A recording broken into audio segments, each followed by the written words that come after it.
Okay, are we on? Okay, we're on.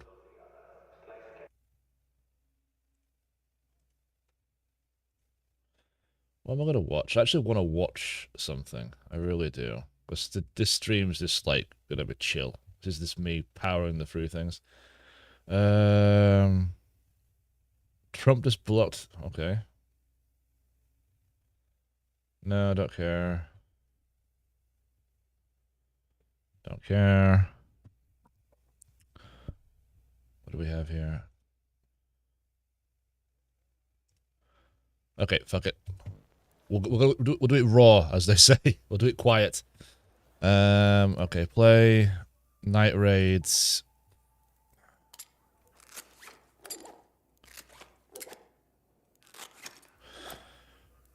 And we're gonna try and see if we can take out a couple of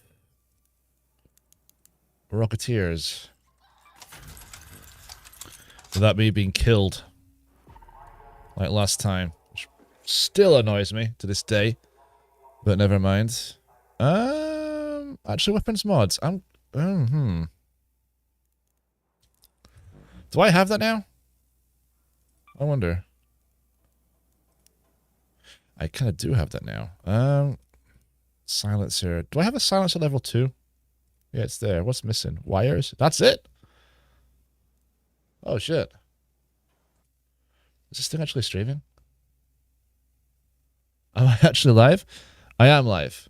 I think I'm live. Yeah, I'm live. Okay, cool. Right. Just for a second there, I thought I wasn't streaming. Right, okay. There, confirm. Shit, I'm happy with this. Fuck it, let's just get in there. Ready up! Ay, ay, ay, ay, ay.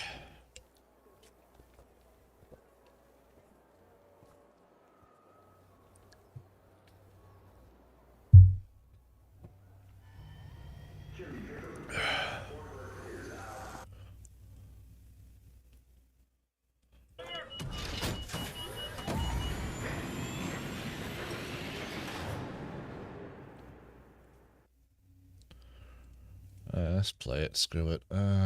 Properties. Okay, let's give this a listen to. Why the hell not?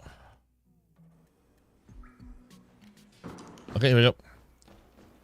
Hi, everyone. This is Pivot from New York Magazine and the Vox Media Podcast Network. Night Raid. Have your eyes adjusted to the dark yet, Raider? Right, I'm just here to take out a couple of Rocketeers and get the fuck out. That's literally the only thing I'm doing. The only goddamn thing I am doing. One of my favorite things is this thing called Chinos, and they invite me because they know dudes will show up and they like to have dudes at their stuff. No, that's just what women want. But go ahead. Well, I think it is actually. Okay. I think they want to reach across the aisle, so to speak. Okay. Or I think they want to do a reach around. Oh God, my mind is a blank now. Okay, you're in Davos. Yeah, yeah, that's where I And by am. the way, you look fantastic. Let me just say. You know, unfortunately, Kara, my iPhone. Does it really look fantastic though? The Apple Face ID still works. So, and everyone's saying you just look like you, and I'm like, well, that wasn't the fucking point. It's subtle. I anyways. can see the difference. Yeah, I'm here. I don't know if you can see this equivalent. If Days Inn had a branch in Davos, I'd be here, but it's only $2,700 a night. And if Trump gives another speech, the dollar's going to crash, and it's going to be $6,000 a night. So I should probably go check in now, like it's Weimar, Germany. Or check it out. Well, before we start talking I about think you Davos, would hate it here. I do hate it here. Last time I was there with Megan when I was married to her, and I got one of those weird global years of tomorrow's yesterday, whatever, the honor young entrepreneurs, and this was a million years ago. Where is that Rocketeer? I hated. You try to avoid it all the time, try to avoid it, and then as soon as you need it for points, it doesn't show the fuck up. It's the least sexy gathering in the world. It's like got the sex appeal of like a Marriott lobby. It's Yeah. just. Where are you, Rocketeer? Where are you? Give me an overview. Besides, let me just make a point. It's been 34 days since the deadline passed for the U.S. Justice Department to release the Epstein files. I just want to note that. Right, give me a second. We're going quiet for a minute because I have to listen. Right, looking for the Rocketeer. I think there's 2 in this. Blow them the hell up, get the hell out, get the points for the night raid, move the hell on. That's literally all I want to do right now. Where the hell is it? There they are. Both of them. Gotcha. Right. I've got a couple of wolf packs. I'm going to go up there. I'm going to kill both those Rocketeers. Hopefully don't fuck up like last time. As soon as I do, I'm bugging the hell out. They're coming towards me. So let's find a place. Can I get out here? I can get... Perfect. Okay, they're now turning. So let's not get caught out. There's an arc raider over there. I need to get closer in. Okay, let's... Careful. Let's get too greedy. Let's not get too greedy. Nice and slow. Let's get right close up to them. Okay, cool. Right, let's do the thing. Let's 1, 2, 3. Oh, get over it, you bugger. Okay, getting closer.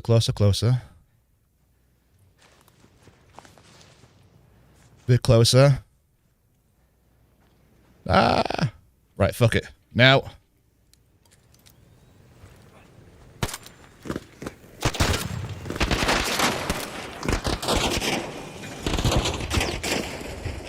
Motherfuck. One survived. Run!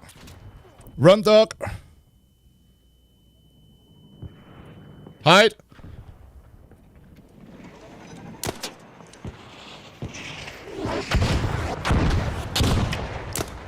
Fuck me.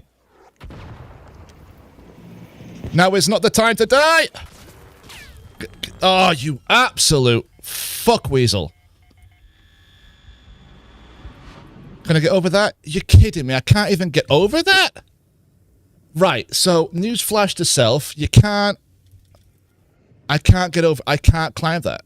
You're for real. You can't get over this. It's right there and I can't get over it? Right, okay. Damn it. I was sure 3 would be enough. Damn it. Okay, fuck. I'm not even going to get the points for that. I'm going straight back in. I don't care. I'm going straight back in.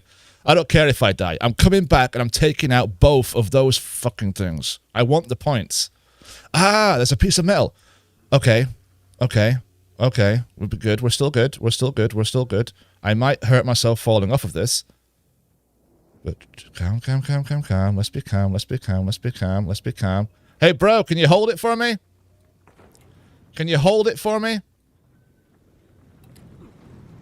Oh, if you have a defibrillator?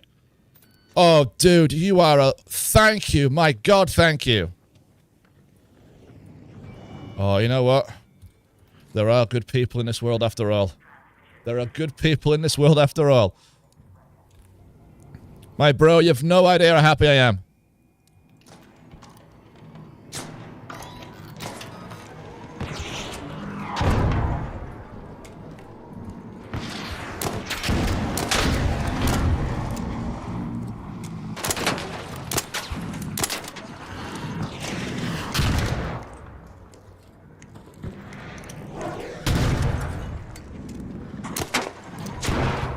Thank you. I was going for that. You're amazing. You're a genius. Thank you so much.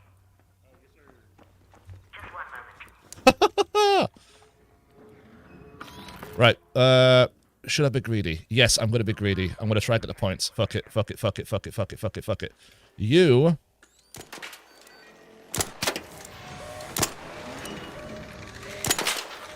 can fuck right off. Where is it?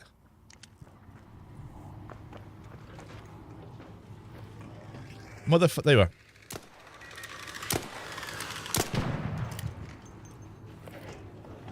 There it is, there's a part. Nice.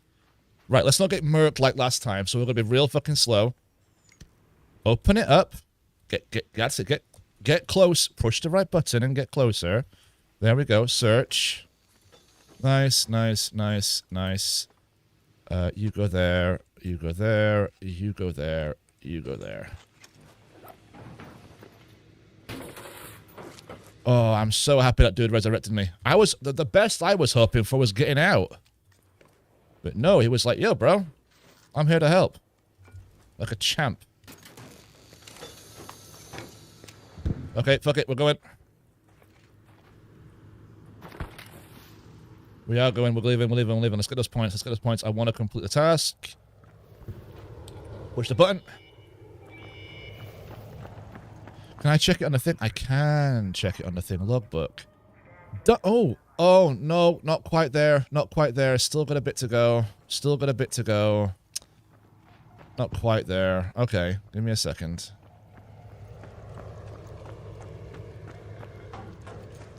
Arc that's flying. Why are there no arc that fly when you need them? Where's a wasp when you need it? So I've got that per personal record. That means I've got it, right? I should have it. Maybe not quite got it there, but still. There.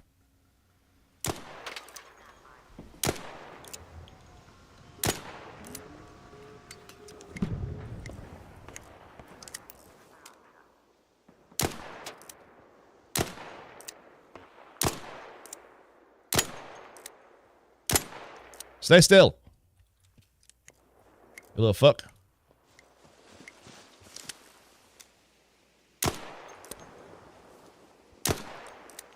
Damn it. Gotta get closer.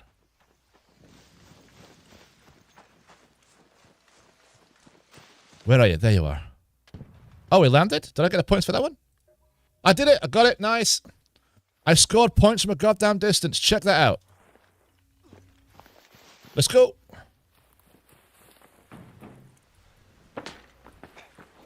Keep the door open. Don't you dare close. Don't you dare close. Come on, come on, come on, come on, come on. And we're out. Nice! Right, okay, we've got one left to do, and that's the,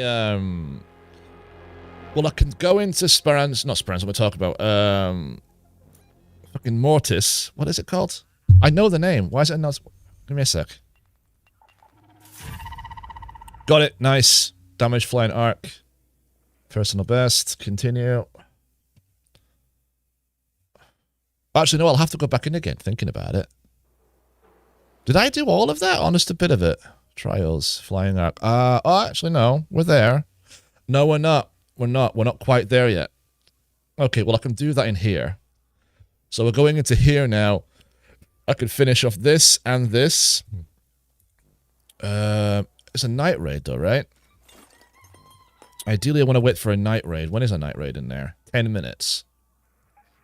Ugh. You know what, screw it. I can go back in here and kill a couple more arc and jump the hell out. I'm not waiting for 10 minutes. Screw that. Okay, so that. Those are all good. Where did I put the bullet? Here. Did I really use that many bullets? I must have done. You know what, we're going to remove that. I don't want to see that anymore. Okay, 75 bullets. Okay, I am going to go into here because I can get flying arc in here, and also, quite frankly, I want to start harvesting more cool things. Because I need to get more of these, and I need more of these. I need to make, like, what? 4, 5, 6 more of these wolf packs, and a bunch more deadlines. Because tomorrow, my goal, my job, my task is finishing off is doing these ones here. I want to, damage to Queens and Matriarchs. I want to get that one done, and then afterwards, where are we doing? Actually, how am I doing with the project? Provisions is the last one.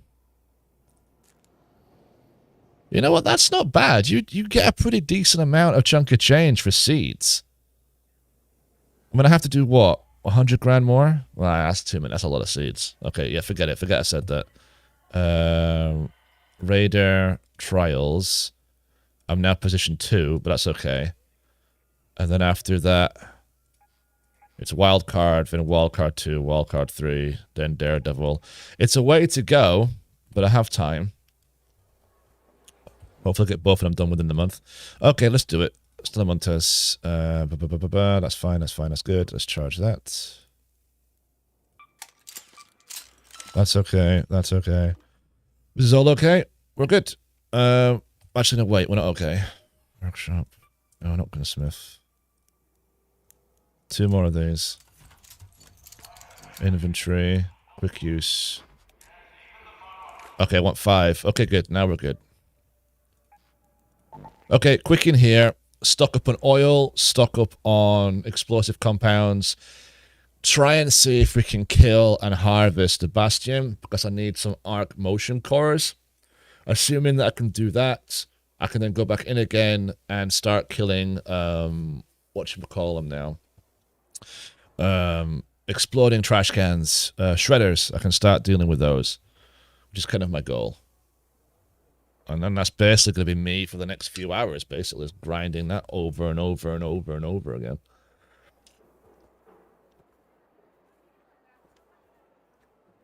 It's just taking a while. Why is it taking over 30 seconds to get in? What's a Friday night, right? I'm guessing everyone's out busy.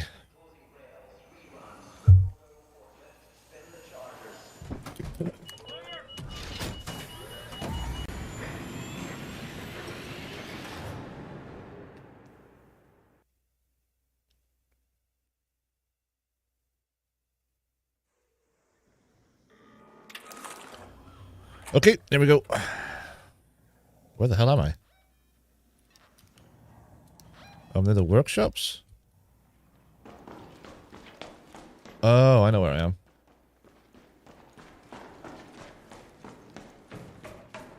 That's the first time I've ever materialized there. Just kind of weird.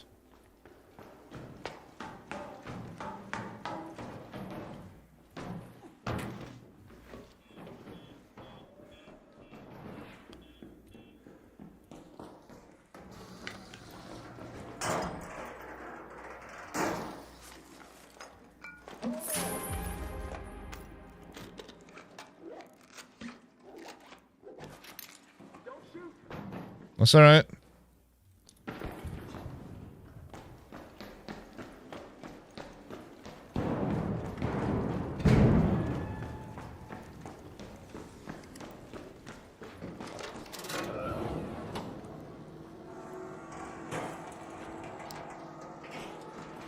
Actually, I need cores more than I need, Right, we'll forget the compounds for now. I need cores more than I need anything else.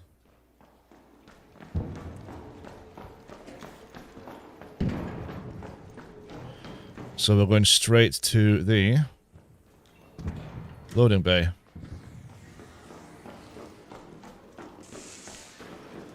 We'll try and kill the Bastion, because I need the stuff from that, like... It's crazy how quick you run out of shit. Okay, it's already attacking someone. It works for me. Let's go. Don't run out of pro, dude. Come on, step up. Bit more juice in the legs. Come on, pump, pump, pump. Run, run, run, run, run, run, run.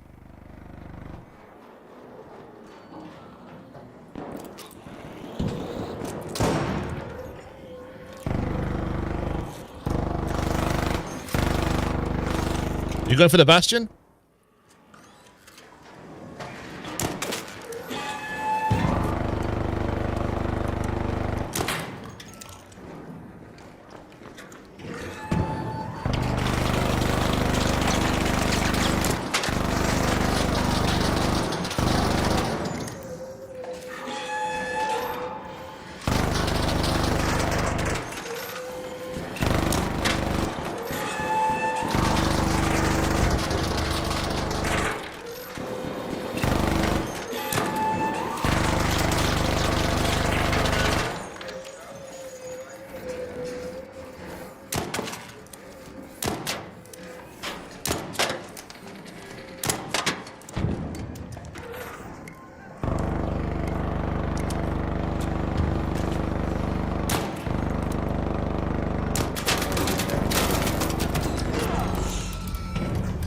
Okay, which miserable prick did that? And why?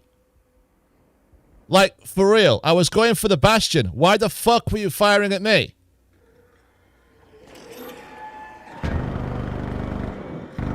Fucking jerk off.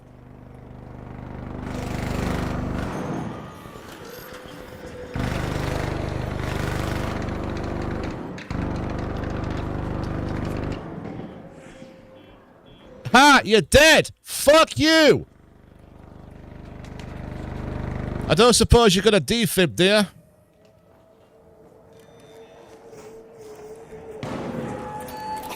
I appreciate that, bro. Let me...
There it goes.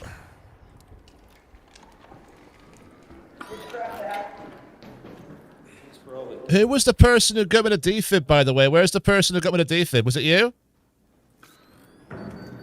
Somebody needs it. Who got me, who was the guy who gave me the defib?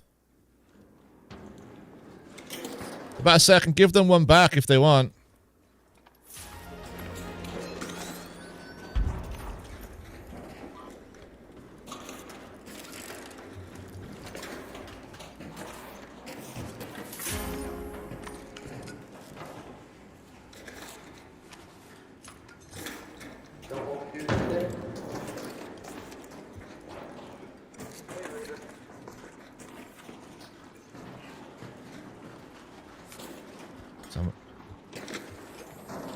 I mean, motion cores, not power cells.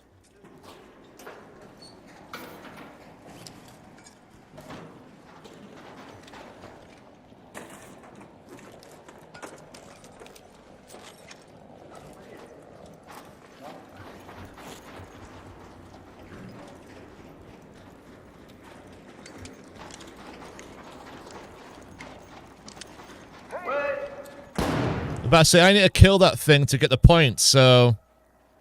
Everyone watch out! Oh, bro.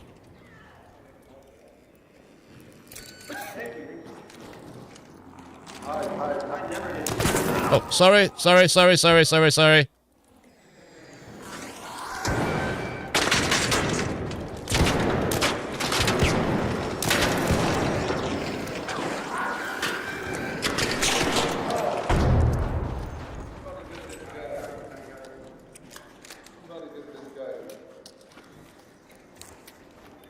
Thank you.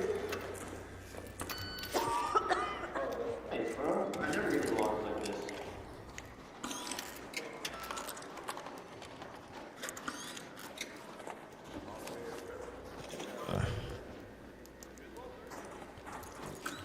Okay, I'm gonna get the oil.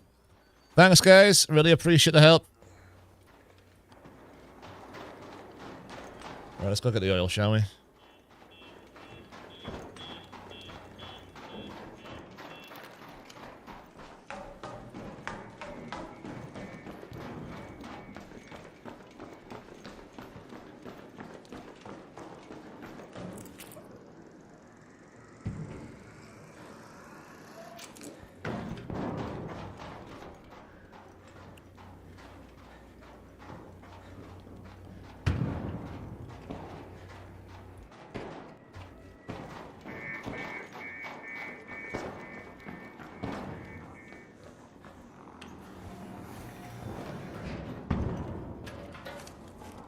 Oil, oil, oil, oil.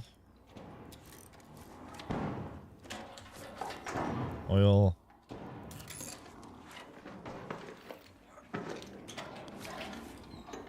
No.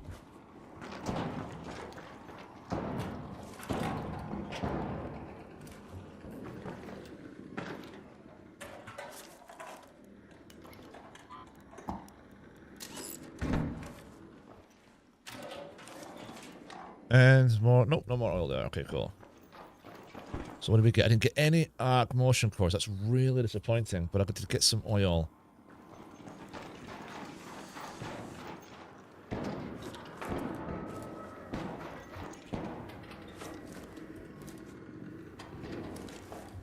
Okay, I can hear one of those fucking things.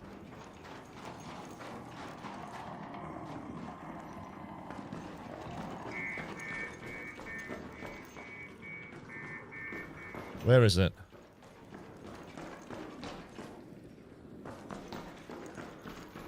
Fucking, I hate them. They're so fucking scary.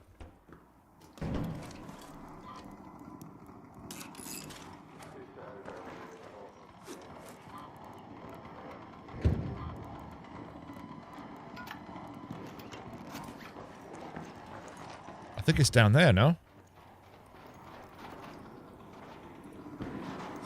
Right, okay, wherever it is, let's just get on with it.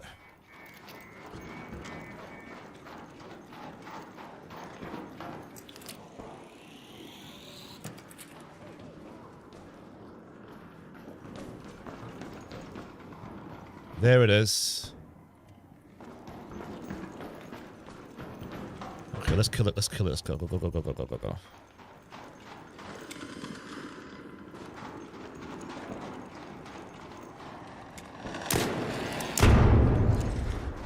Done. Easy.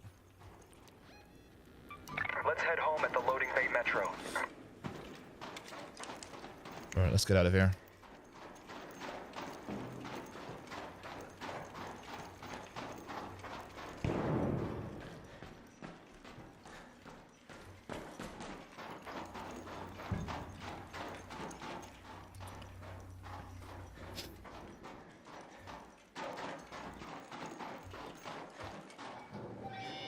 Meow. Meow.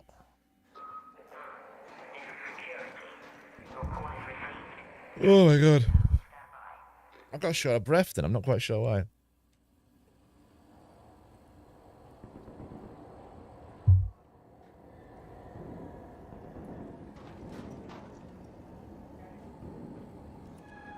Right.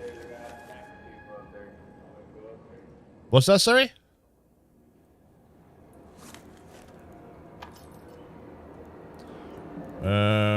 Power cells. I don't need those. I need motion cores. Bahook.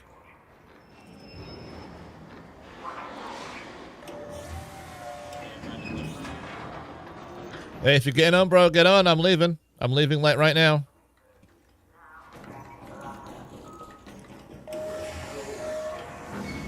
Hey there.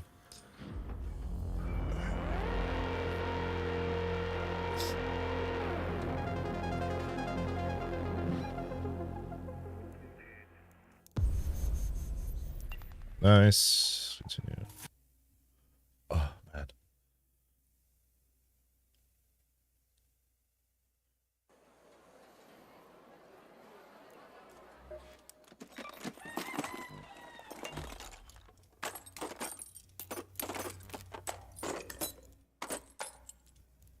Okay, let's get what shit do I need to get rid of here? I've clearly got too much crap. Oh, I've got so many of these. How much did what did it recycle down into? This and this. Right.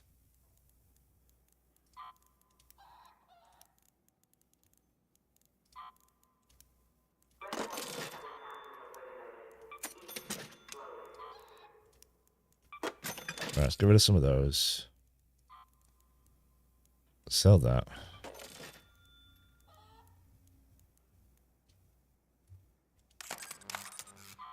Sell these. What else can I sell? Sell that.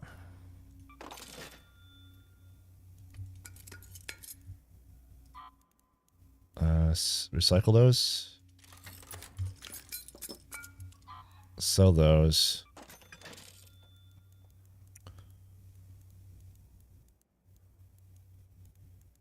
Okay, cool. We've actually got a bit of space now. Thank goodness for that. What does this turn into? Recycle that down to there's... Okay, perfect. Recycle. That. Okay, good. Okay, now I have space. That's good. Repair that. Okay, cool. We're gonna go back in. First things first, though. That's okay, that's okay, that's okay. Can I make those things?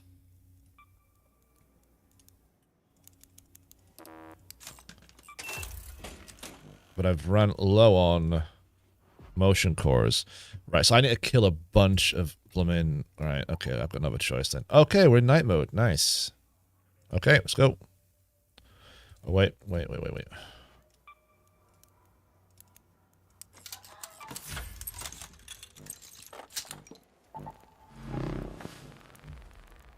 Yep. Okay, let's go. Confirm. Okay, let's kill a couple of flying arc. That should get us over the line for the flying arc one, and then just oil, chemical, explosive compounds, bastions, and I keep forgetting the goddamn name. Exploding trash cans, shredders, the bad guy from the Turtles.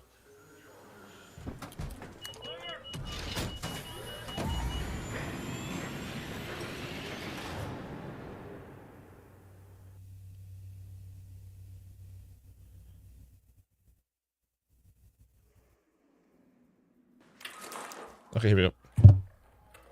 Please be Elliot. Okay, good. Okay, where are we? Loading bay. I can run straight through.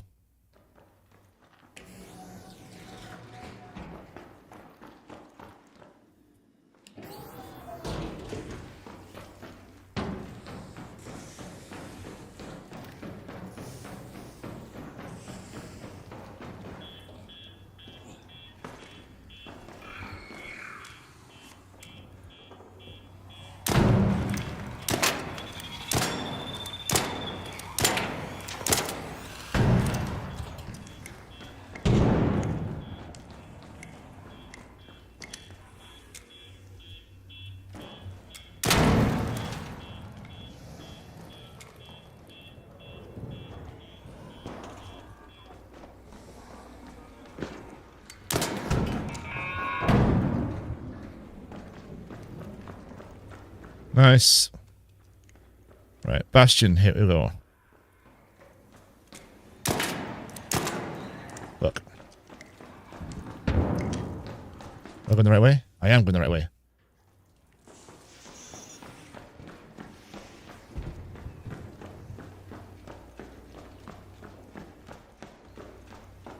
In here, through here. Oh, shit. Would have been breached.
Oh, I'm way too relaxed for this.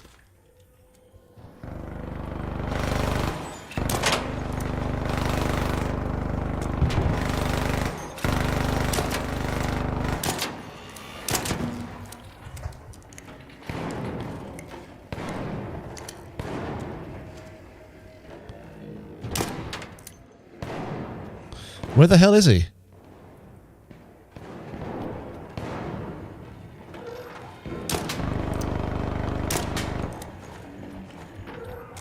He's right behind that fucking pillar, isn't he?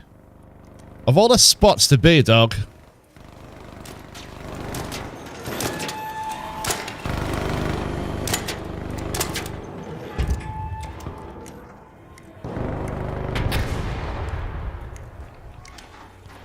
Well done, guys. Well done. Hello. Well done, guys. Bravo. Hey, don't shoot.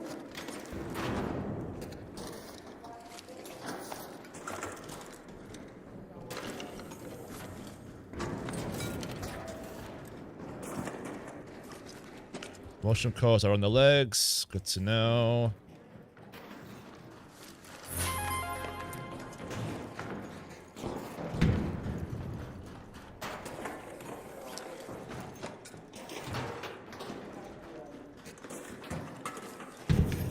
Like the only thing I'm looking for is motion cores.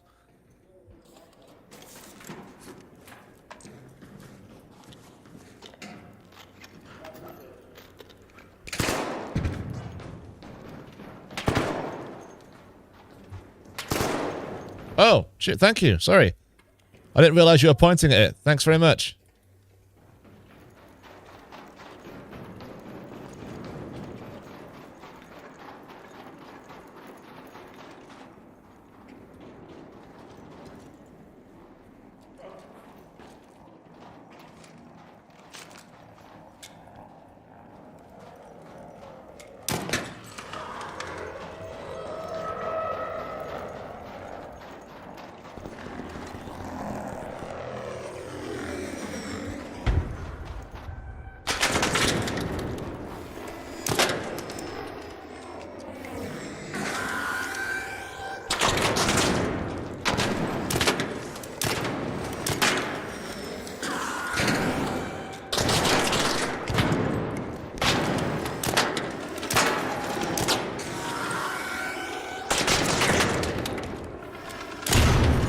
Nice. I owe you one.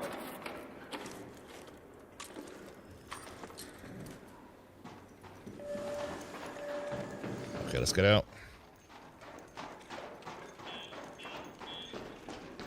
Chat rate. Which game is this? This is Ark Raiders. Incoming, incoming. Oh, bro. Do I want to risk it? Yes, I do. Because I want another. I want to get another goddamn. This is Ark Raiders. I'm just grinding the hell out of this game until what I need is a hell of a lot more of these. Because it takes 2 of these to make a wolf pack, which is like a really cool grenade. And I'm trying to stock up on as much stuff as I can for tomorrow.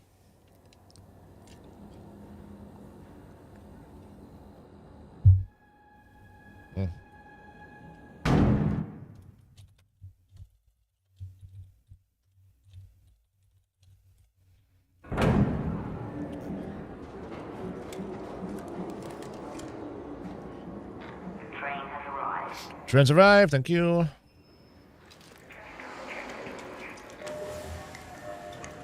Hey, how are you?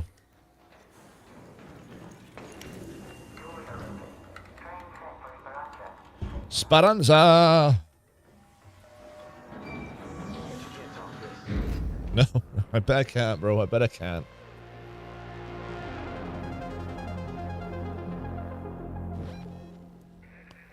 Continue, continue, continue. Nice. I can't touch this. Dum dum dum bum dum bum dum. Can't touch this. Okay. Recycle. Nice, nice. Sell.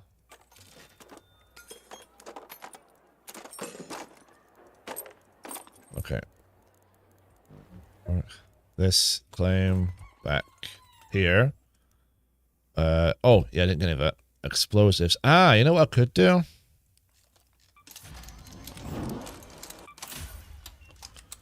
Two of those, and I can now make a few more of those. Okay, cool. So I've got 4 of those and 10 of those. Okay, let's keep going.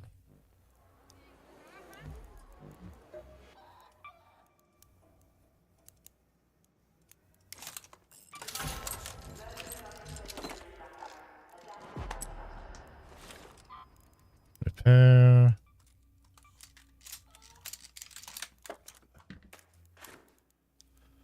Okay, cool. Going back in. Ready up.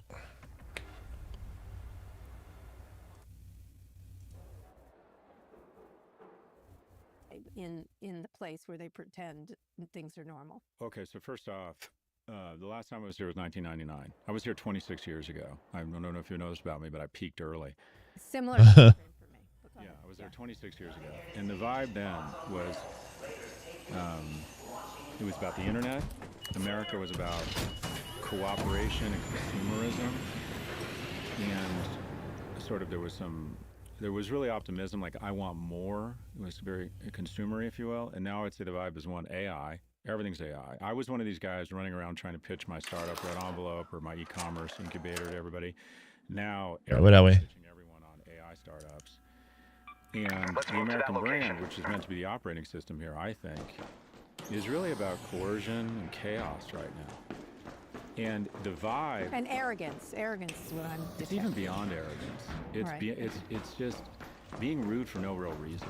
Like, and Howard the- Lutnick was a particular moron on that topic. Yeah, and Christine Lagarde, she walked out on it. That was kind of the big thing here. But there is, the vibe here is very unsettled because all the talk about Europe being a union is clearly still not a union. In my opinion, the strongest move would have been if somebody had actually read Mark Carney's speech and said, he just articulated how we all feel more powerfully than anyone in the European Union has done. We want him to give that speech. We want him to outline a series of things that we could do as a union of all Western nations, selling U.S. treasuries, forming a Right, where's that bastion? outside of the U.S. And they should have had all fucking 27 EU member leaders sitting behind Mark Carney. Instead, they just look like, oh, the number 6, you know, the world's 6th, 11th, 28th, and the 7 dwarves economy are angry at us. They clearly don't care. All right. Okay. All right. This is like you attacking the Dems.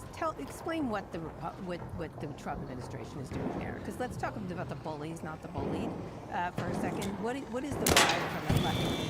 That just looks like the man from Great Poupon. Like he's excited about Great Poupon everywhere he goes. Never seen such a crash. Talk a little bit about that, the arrogance, because it's just you see it bristling off of tech people. The Palantir CEO once again needs to stop talking quite so much. The only one that was interesting was Dario Amodi, who was still trying to piss off David Sachs, which I enjoy every day of the week, twice on Sunday. But what's the vibe from the U.S.? It seems absolutely fuck you, like we're the man, even though. And I'm popular, Trump was saying, even though his polls are crashing here in the United States. Yeah, I was at a dinner with Dario spoke last night. I don't know, the way I would describe the vibe is, I don't even think it's, the business leaders I still think are really well respected. People are still like, hey, Anthropic can open a branch and help us. Let's talk about Poland's economy. So there's still, I think, a real, in terms of affection, but appreciation. But the bottom line is the American economy continues to grind on. And one of the masters of the university, I went to university, one of the masters of the University of Finance stood up and said, look,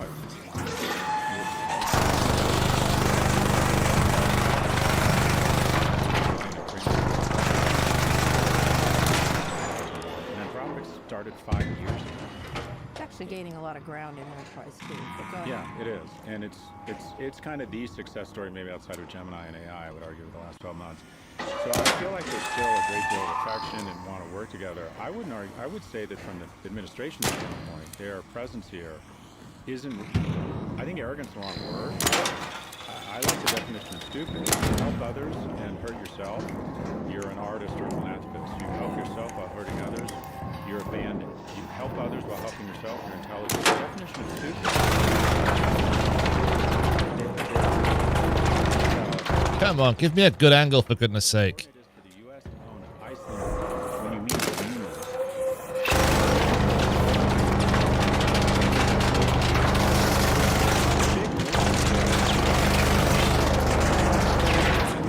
He did away with the tariffs. He did so we come across. We're a big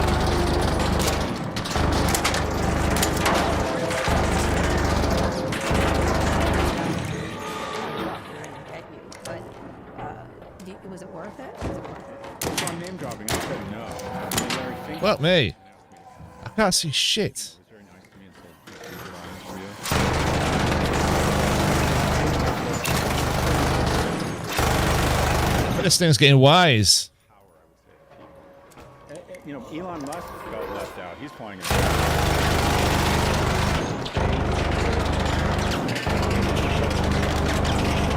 People are. I literally saw Lindsey Graham walking around looking for people. He looked lonely, trying to find someone to talk to him. Yeah, such a pathetic chode. So everyone's here.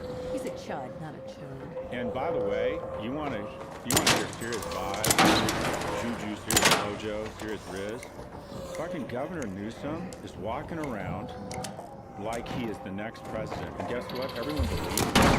He has an arm.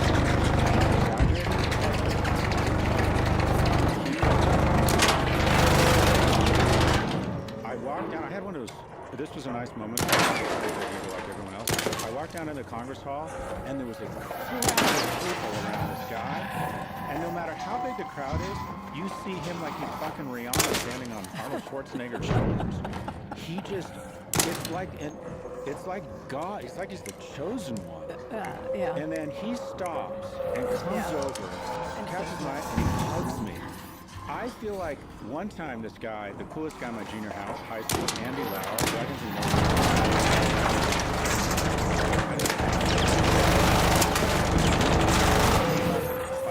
and he high-fived me. And for a day, I was the most important person I'd ever met. This is, it was like I'm the so cool happy. kid who high-fived you. Yeah. Anyways, came up.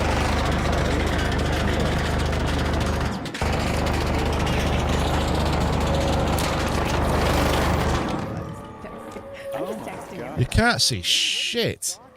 I sit down at dinner last night, the woman next to me goes, Kara's talking to me, she knows we're sitting together. I'm like, how the fuck does she know we're sitting together? I'm making quesadillas for my children and scooping cat But the litter. highlight, let's I'm talk totally about name that. dropping right now. Okay, all right, go ahead. I got to sit next to Sasha Baron Cohen and I rode with him after.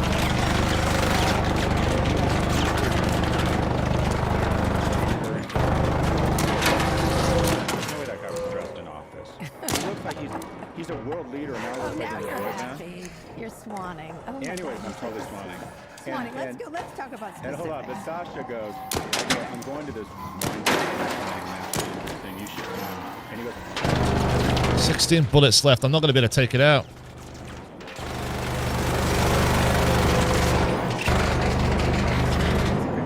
God damn it. well, he understands AI. No, you don't need to. This is one of my favorite interviews with He him. said he was on with you. Yeah. So. Middle-class Jewish kid from the suburbs of London. Really fearless, too. A lot of this stuff, if you look at it now, it's a satire. The dictator.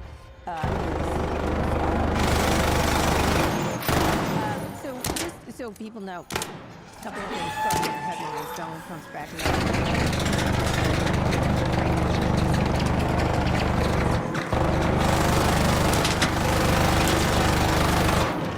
consummated would be great for the U.S. and all NATO nations. There's probably more U.S.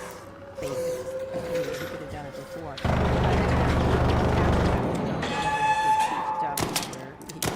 Gripping to save his life, but repeated his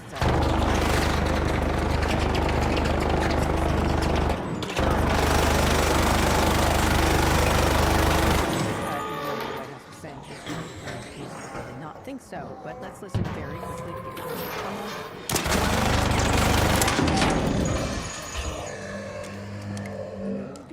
We've never asked for anything else, and we could have kept a piece of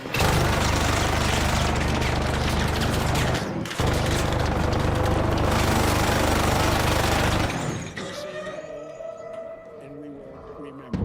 It reminds me of my 4-year-old son. He didn't It's like get a mob the- boss, isn't it? I know, but it sounds like a toddler actually when Saul didn't get the Hot Wheels he wanted. Trump also wasn't thrilled with Canadian Prime Minister Mark Carney, who said, who gave a quote speech at Davos Tuesday talking about the rupture in the world order. This was a speech to remember. It was so beautifully delivered. This guy is a top in terms of delivering speech. Let's listen to what he said.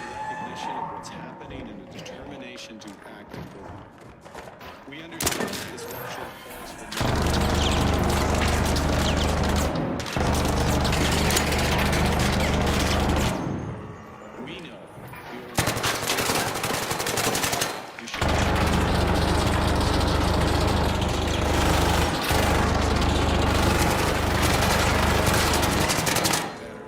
God damn it. This is the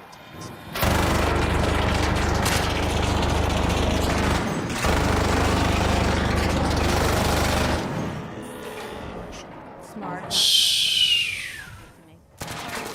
Middle powers. It sounds like the Middle Kingdom must act together because, quote, if we're not at the table, we're on the menu. He's absolutely right. Contrast the two speeches. Get out, get out, get out, get out, get out, get out, get out, get out. Slapped tariffs on Europe, which you didn't, and the markets rallied once he pulled back. So talk a little bit about these two speeches and the impacts on the markets. You summarized it. Carney gave the speech to the conference, and supposedly he wrote it himself. I mean, there's so many great lines in there. Nostalgia is not a strategy. This is a transformation. It's a rupture. And one of the call signs, I think, for great leadership is forceful yet dignified, and he was all of that. And of course, you tweet Trump, and Trump mentioned his speech. Trump just, he just came across as brambling and offensive for no reason. And the general vibe here is that the Europeans, not with Americans, I still think they want to work with American companies, but with the American administration, they're just sort of fed up. They're just like, okay, we're just sort of done with these guys. And Howard Lutnick, I don't know if you heard this, Howard Lutnick was heckled at a dinner. By Al Gore. These aren't protesters with blue hair holding signs. These are leaders who went to...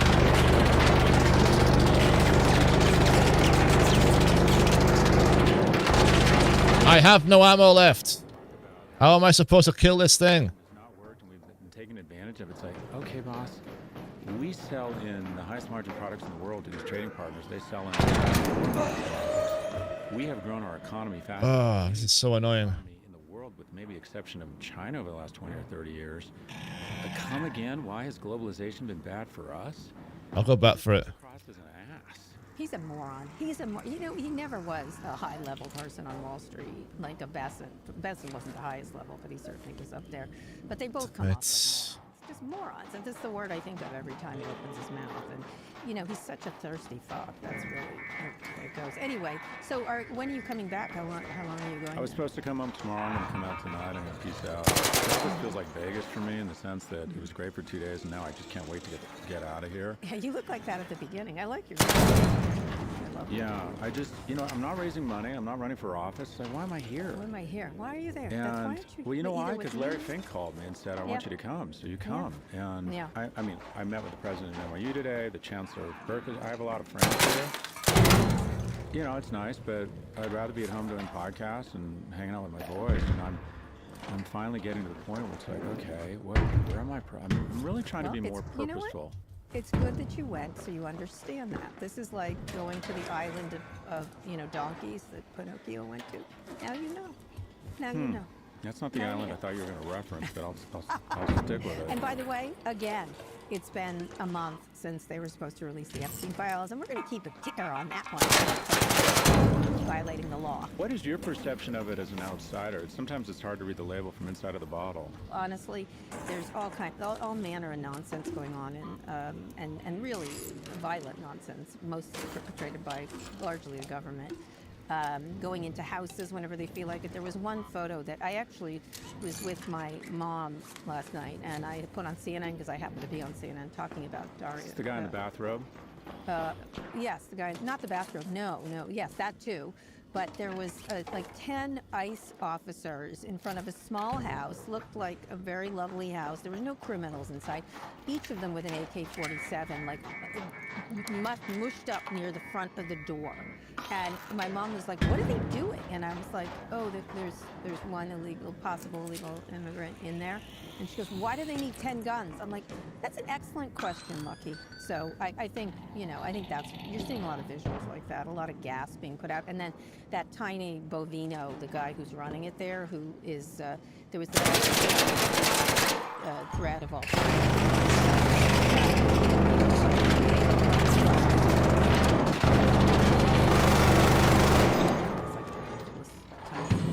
Anyway, okay, Scott, let's go on a quick break.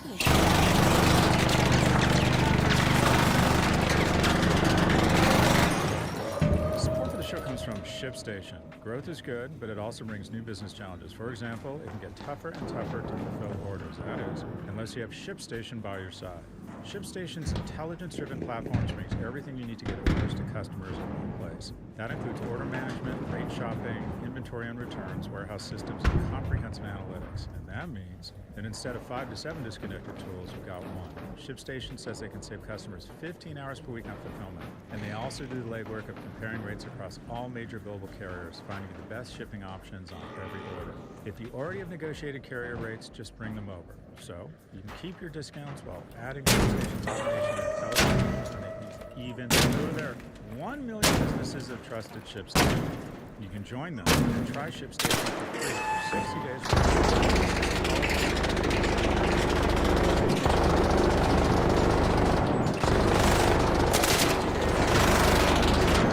Time and money you're saving on every ship. That's at ShipStation.com, code PIVOT. ShipStation.com, code PIVOT. Support for the show comes from Vanta.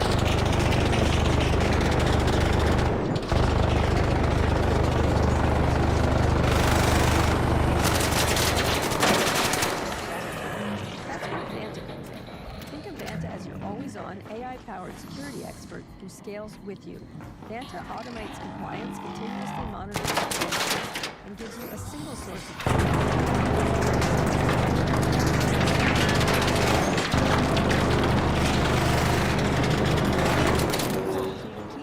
Company for customers can trust. Get started at vanta.com/pivot. That's VANTA.com/pivot. Vanta.com/pivot. Scott, we're back with more news. Doge employees shared Social Security data according to court filings. The filings show that most of the Doge Social Security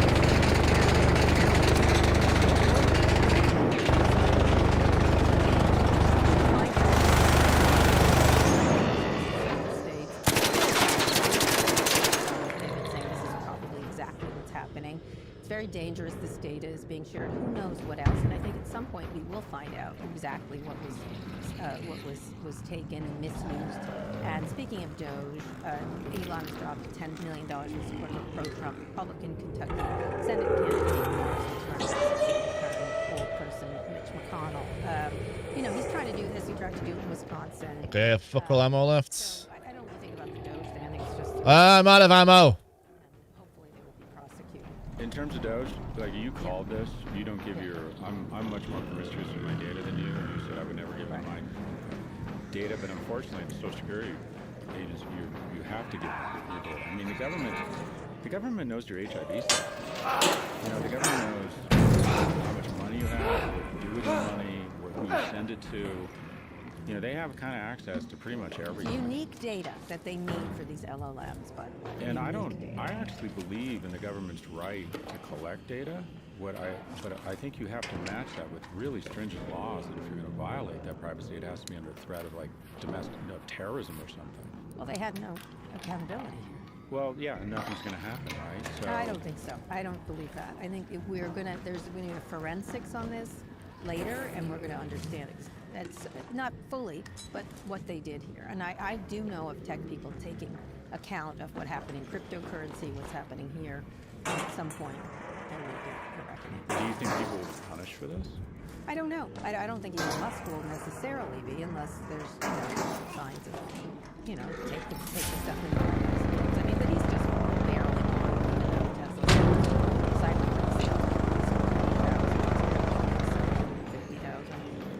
I can't believe they sold 20,000, but he keeps it around. I think he'll keep it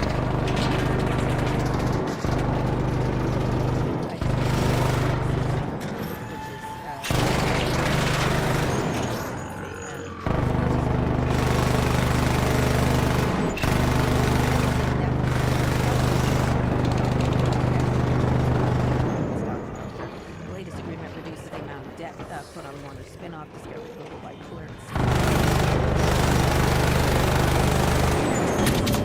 April. Also, but the same Jesus. time, Netflix narrowly beat Wall Street expectations in its latest earnings. The company posted $2.4 billion in fourth quarter profit, up 29% over the year. But the growth is slowing. Revenues projected to grow about 13% An this ARC year, orbiter is en 16% route. last The year. safe window is closing. Working well. You have Netflix 10 shares minutes to hit return to 52 low Speranza. during the trading ID, this week, 10 which is minutes. why they went up on the stock. I think it's just a matter of price with this Warner Brothers deal. It looks like Netflix has the inside edge at this moment, but I don't know, any thoughts? Well, they continue to see even though Oh, good shot. I was about to smack it in the side of the head.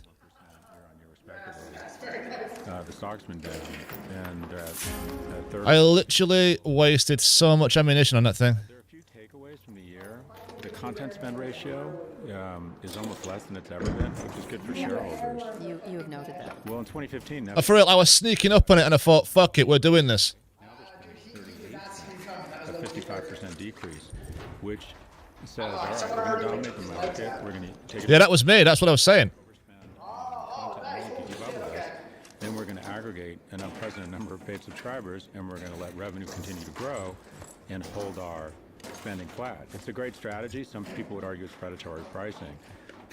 The advertising business, still not a big business. I've always been against it. This year, The only thing I'm looking for is the motion cores. total revenue, despite the fact that advertising revenues are up 2.5-fold from 2024. I think it's bad for the brand. But it's The only thing I'm looking for is the motion cores to make a grenades and stuff. television watch time. Netflix is sitting at 9%, while YouTube is at 12.7. I combined Netflix, Warner Brothers entity would garner or register about 10.4% of all watch time.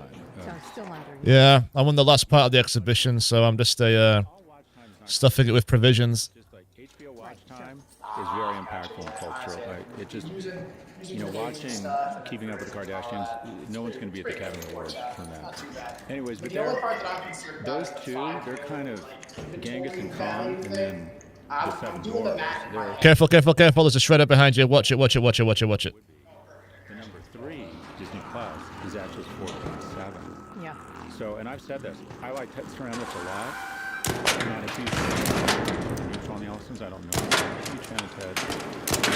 I would rather see Paramount own this for any other reason, and I think we just need more bulking up of competitors. That's what a lot of people think, yeah. I just think they're terrible. Yeah, you just don't. Boom, got it. You trust Ted more than you trust the Ellisons. I get that. Here's what I think. A lot of people are making a lot of. Okay, I'm heading out. Been a pleasure. Thank you very much. Dave will save it. Dave is not capable of saving it, for one, with theatrical experience. Just, I literally lost all my ammunition. Consumer person. Consumers I couldn't see shit, man. Every time it was firing at me, a huge plume of smoke came up. It was annoying as F. and the theater experience is declined because of. Oh, fuck, it's closed? Shit. And not because of Ted Sarandos. So Oh, fuck you. he's just doing his Right, thing okay, we with gotta his go. friends, and I've got 6. I can make it in 6 minutes. And I'm a consumer person at the end of the day. And if they put out, like the Oscar nominations just came out today, yay, Golden. Actually, no. Made a mistake. It's the other way. They wanted to go to the theaters, they go to the theaters. And no Rich Ellison person is We have to get... There's only one way out left. It's over here. You have to go this way. James Cameron's or Chris Nolan's scream about it. If you make Well, hopefully I remember where it is. they will. That's it. And so I'm not going to put that on him. I'm just not. It's his business to do what is best for his business. And so that's just me. Yeah, well, Carney summarized it, and it's apropos here. Nostalgia's not a strategy. Right, exactly. And show me a Thank you. director claiming how it's all collective. We need to go to movies. I'm going to show you someone who gets every Academy Award film Oh, God damn it. sent to him and watches it in his home theater. You want an interesting stat. And also, what is a theater? What isn't? Fuck you. I haven't got any ammo left. Recent memory, Fuck you. I haven't got any ammo left. you wouldn't watch the final of Stranger Things in a theater. Yeah, sure. If you And it was want. just It's up to it was yourself. amazing. I was just totally blown away by it. Yeah. Here, Right, okay. If we're doing this, I have to do this. first bids were due. Motion cores. Netflix stock is down 20%. That's an enormous shed. And the reality is, that's what the motion's shown. We're dying. We're going to die. We're going to die. The way out's this way. It's literally over here. I have no ammo. I'm out of ammo. I'm completely out of fucking ammo. At what price, though? That's Right. At some point, everything's Seed vault. Down here. Down here. Right. And also, the thing about Netflix is they I'm coming, guys. Don't close it off just yet. that acquisitive. Netflix has an outstanding culture. I got that. Did you get that deck? Netflix. I mean, Ted doesn't. Yeah. I should tell Ted this. Ted and Reed kind of changed my approach to business. I'm here. God damn, I have like no health left. I'm fucked. Keep going, bro. And create a nice environment.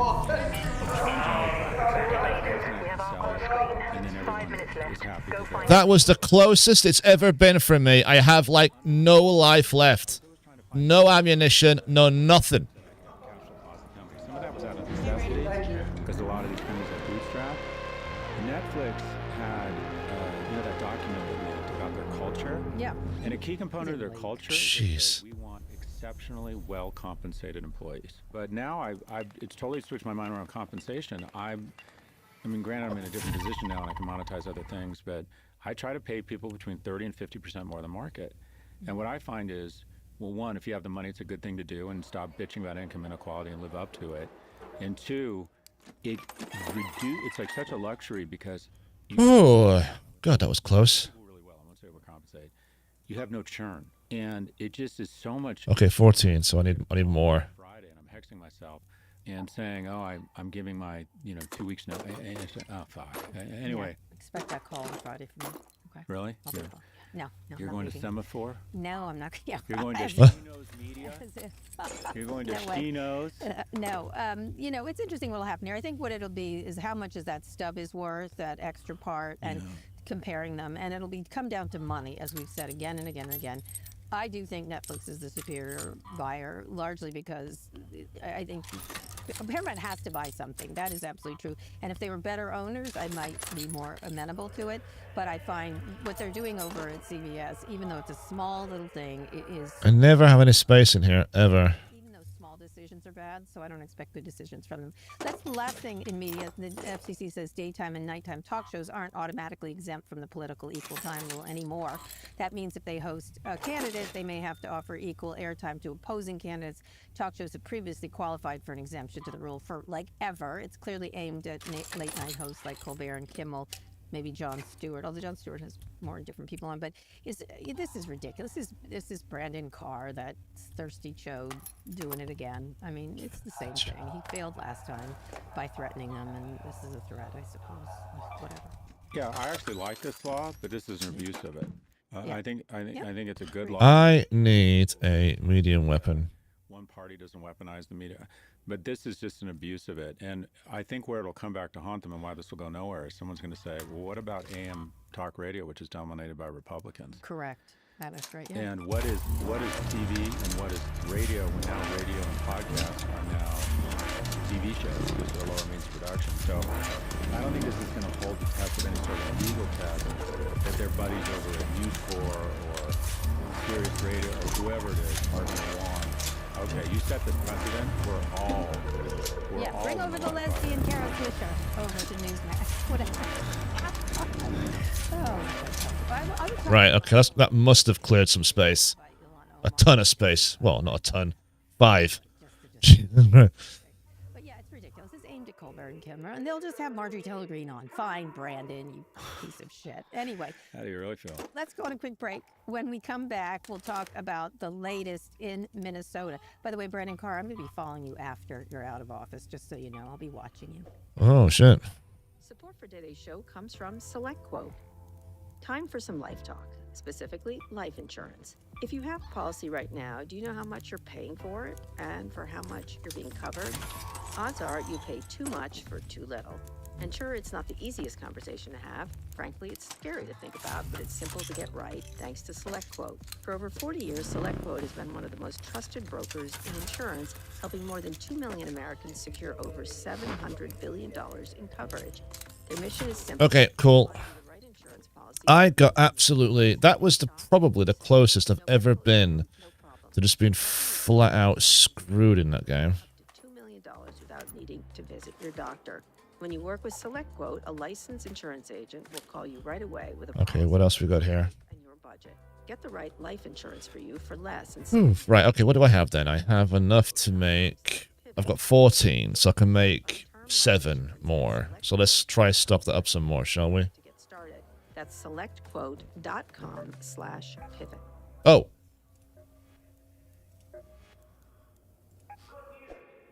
How is that not nearly done? Show comes from about finding someone willing to take the job. It's about connecting with someone who can move your business forward.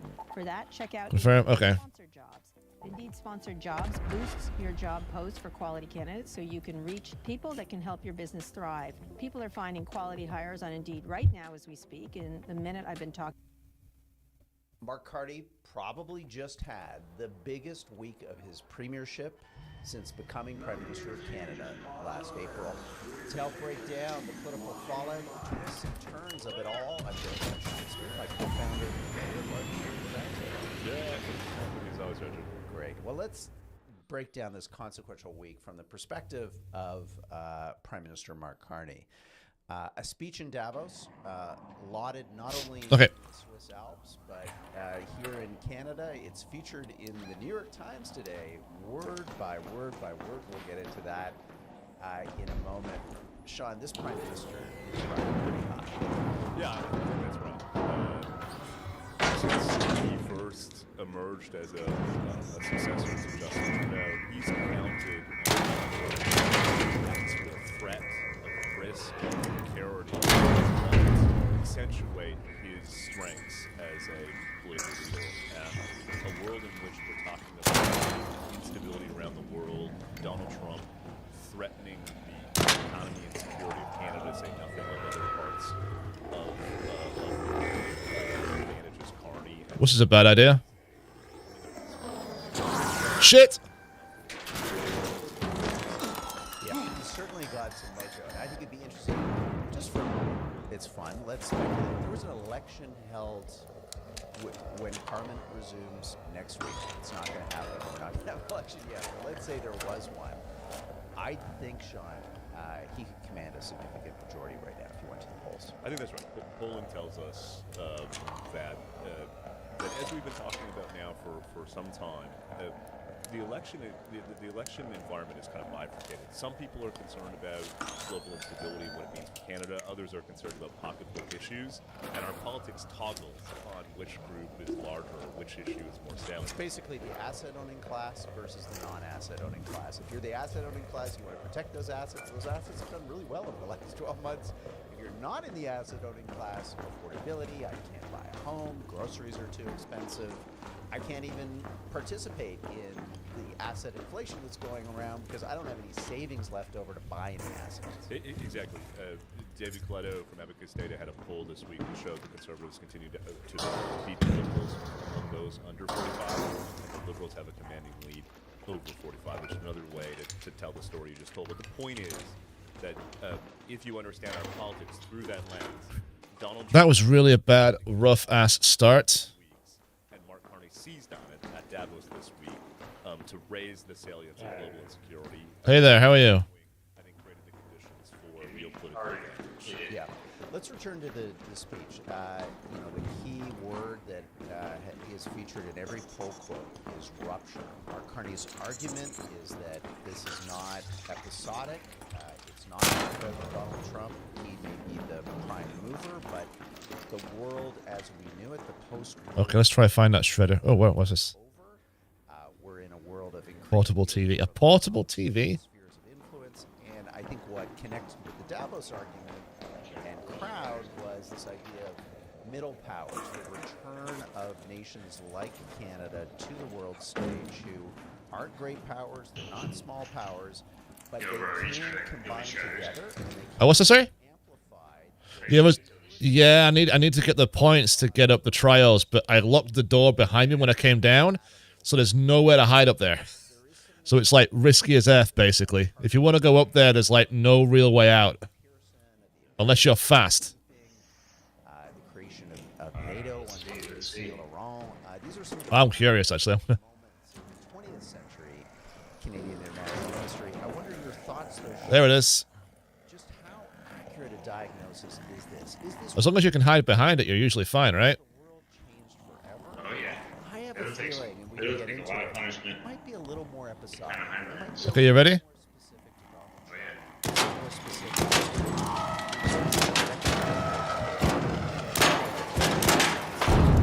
Well, that was easy enough. Canada and all the potential costs with that. Yeah, I'm doing the night run looking for shredders. That's basically all I have left to do before I progress. Above Okay, have fun. That's a big wager. Yeah, we should get into it. I'm a bit more inclined towards his argument than I think you are. Great. That How you doing? the most Do I want a what? You want a defib blueprint? I got a defib already, bro, so I'm good. do think that What, you're trying to get rid of a defib or something? persist after him. It's not done precisely the same. You're trying to get rid of a defib? He's not talking about No, the blueprint. Oh, the blueprint. Nah, I've already got that. I'm good. But thank you. American public. I just got employees down to there. Cost Yeah, once you find them, they show up everywhere, you know? Yeah, right. sustaining. I think I found the Aphelion blueprint like 6 times.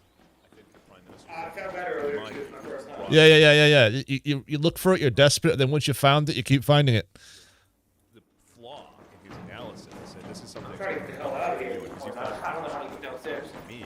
Oh, well, that way. You follow the signs. If you look on the wall, you'll see it written.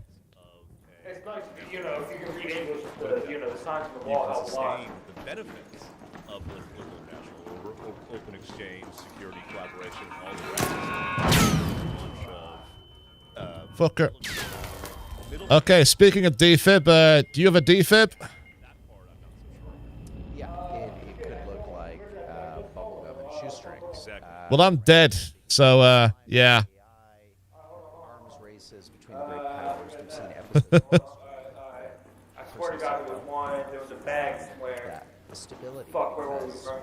There's great It's a power fucking medical competition, bag, and then the smaller shit. powers usually allow themselves. Watch out, watch out, watch out. Because they're trying Oh, to this seek though. protection, distract the game from the respective hegemon in their sphere. But that's a whole debate for the foreign policy journals. So let's set that aside. There's a bag over there, I see. There, right in front of you. Oh, sweet. Thank you so much, bro. Donald Trump spent 7 days taking the world into a frenzy that he was going to take over Greenland and, if necessary, use military force. And then suddenly, when he arrived, I can hear one up there. folded like a cheap suit. There's no other way to explain his bizarre contention that there's some kind of understanding with the Secretary of General of NATO, who has no authority over the territorial sovereignty of Denmark or Greenland. Details to be determined. Maybe he's going to get a few more military bases that would be sovereign territory. This is a massive climb down. And I think you have to wonder why. Why the climb down? And I hypothesize in an article for the Hub today that you just have to follow the money.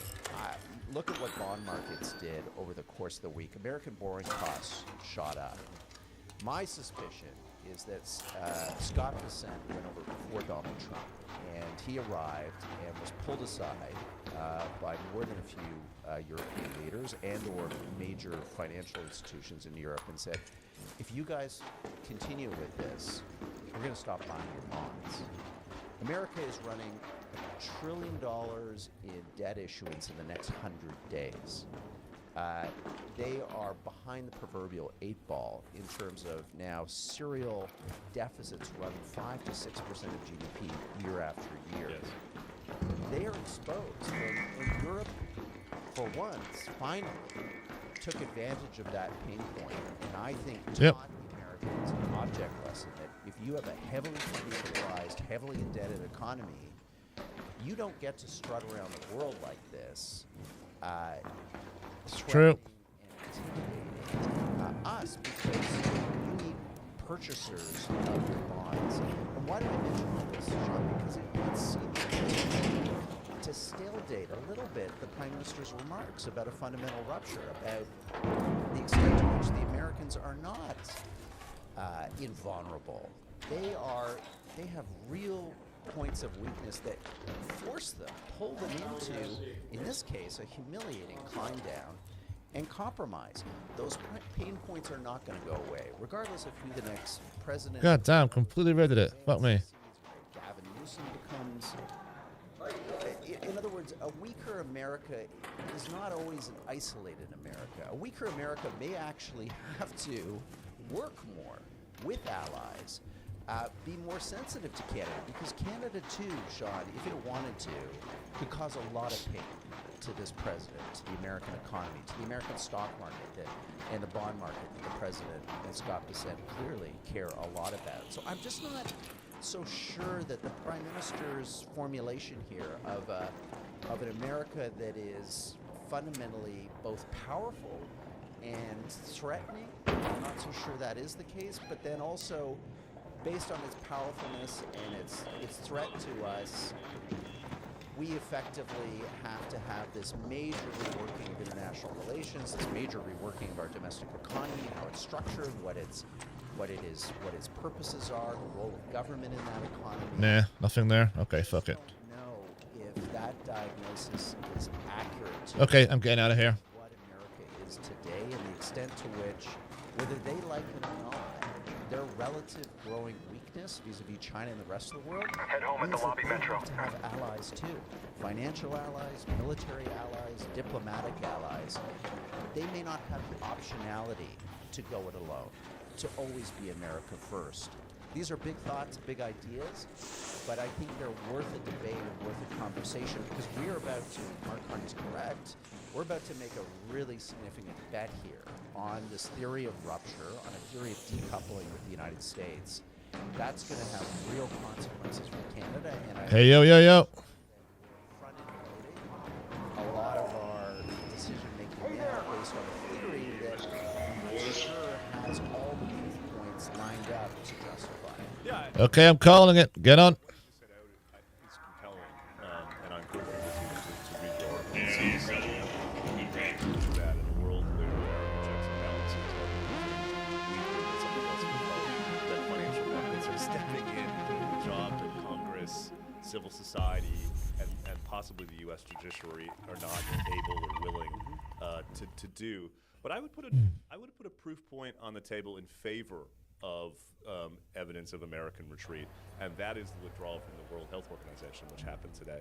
I mention that because a big part of the international system as it's evolved over the past several decades has involved the U.S. essentially furnishing public goods on behalf of the system, if I can put it that way, including organizations like the World Health Organization.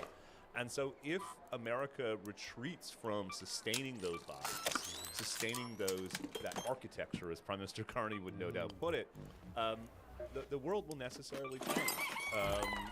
And where I'm less confident about the president's remarks is it's not obvious to me that there is anyone, particularly Canada, French, and a few other stagnant, decadent European countries who are going to step in and fill that void. And the fear for me, in fact, is that is a much more dangerous, much less open, frankly, much poorer world.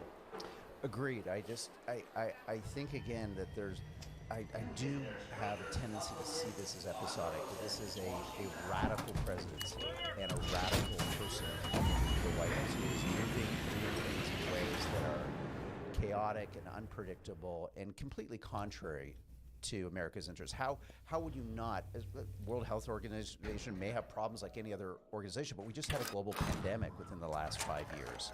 That's precisely an organization that it's in America's interest, probably to surge capacity to, so that there are surveillance and other capabilities. Or the risk, of course, that the Chinese step in the American void. Yeah. And turn those Right. Okay, let's go kill some shredders. I don't think beyond this president, beyond this White House, and beyond this administration, America is that stupid. I don't think Pence is that stupid. I don't think Gavin Newsom is that stupid. I fail to be that either cynical or depressed about this moment. I think that Americans understand that the global international order that Mark Carney said is over, is ruptured, was hugely in their interest. Precisely when they furnished those goods, they extracted from everyone their preferences in terms of how that system should operate. The primacy of the U.S. dollar, the extent to which, American influence and direction over all these different institutions and relationships and Hey, watch out. I'm about to taunt the shredder, so just be careful. the preferences of China or the preferences of Russia or the preferences of other countries. Americans understand that with power comes influence, comes all kinds of returns for those expenditures. That is settled. I don't think America first ideology for the majority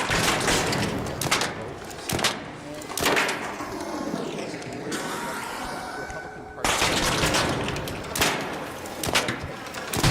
who are influential and powerful. There's senators, there are think tanks and other parts of the conservative ecosystem in the U.S. that are not nativist, blood and soil nationalists in the style of Trump or J.D. Vance. I still think there's a fight to be had, Sean, and I just worry. Where is it? Where is it? Where is it? There it is. Again, we're making a big wager that what's happening now we can extend with a straight line into the future for the next decade or more. That to me is something called presentism. We're all guilty of it. We extrapolate based on what we see. Yeah, you see what's going on right now when you assume it's going to carry on that way forever, which is true. We'd have absolutely no idea. I don't know if it's in the national interest. Yeah, a lot of pundits have come out looking pretty badly by making predictions about the future and with the emotion. Hey there, how are you? I think you captured, though, the fundamental question in your... No.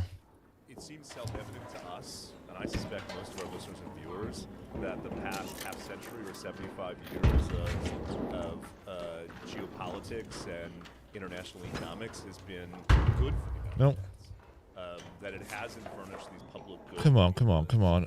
Why? I swear to God, since yesterday they've completely changed it. Used to get tons of oil every single... There we go. United States vis-a-vis any other country in the world. But I've been struck for the past... Okay, good. Nothing else. All right, fuck it. That what seems self-evident to us is the subject of real doubt and debate in the United States. We're speaking in February 2026, January 2025. Soon after the president's inauguration, we had Warren Cass come in the studio, someone with some influence in the world of Trumpian political economy, and he sat precisely the same chair you're sitting in and said the past 40 years that the trend towards free trade and globalization, American unipolarity, had been on net contrary to American interests. I think that debate, as you say, playing out in American politics, is the fundamental one.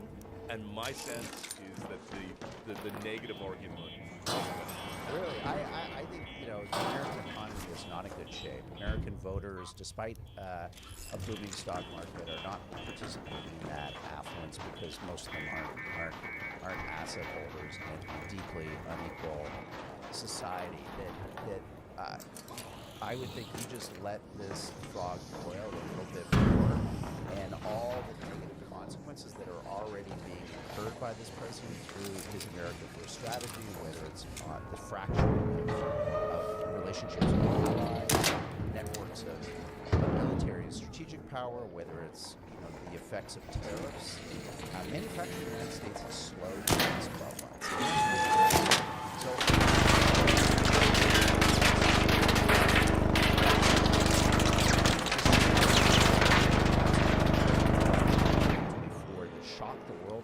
Shocked many Americans. Where are you? Radical ideas into the forefront of the American conversation, the global conversation. I just don't know that these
fucking thing.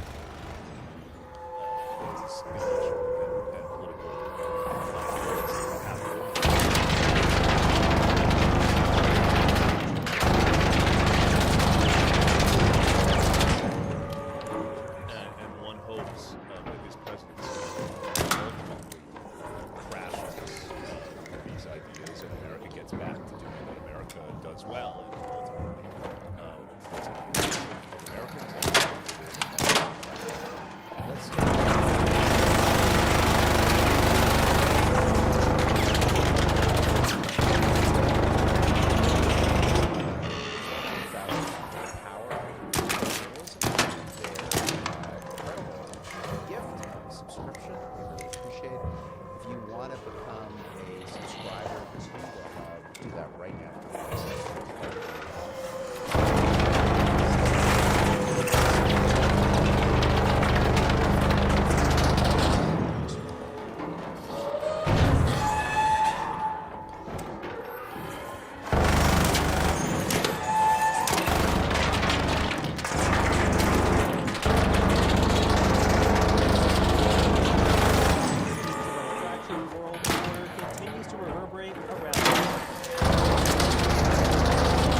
Malcolm Turnbull is a former Prime Minister of Australia, and he joins me now. Nice to see you, sir. Thanks for coming on.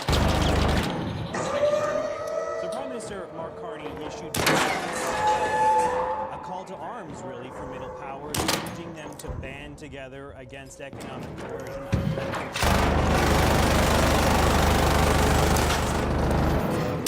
What do you think of that speech and the Prime Minister's message in Davos?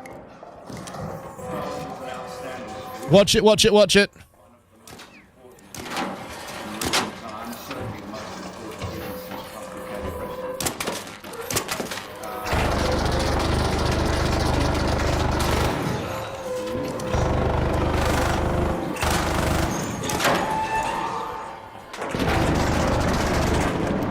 With 14 left, we're going to be replaying this shit, aren't we?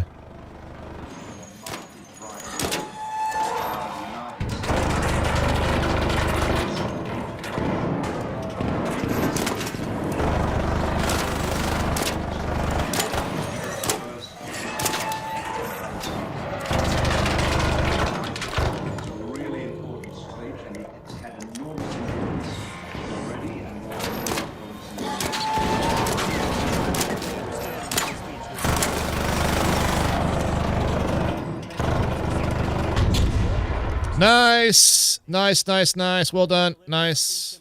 Why do you want to hear that message from your head of government? Well, I'd like to hear it from every head of government, because, I mean, I've expressed exactly these sentiments. Of course, I'm an ex-head of government, but I've been saying the same thing for some time now. Sucking up to Donald Trump is a mistake.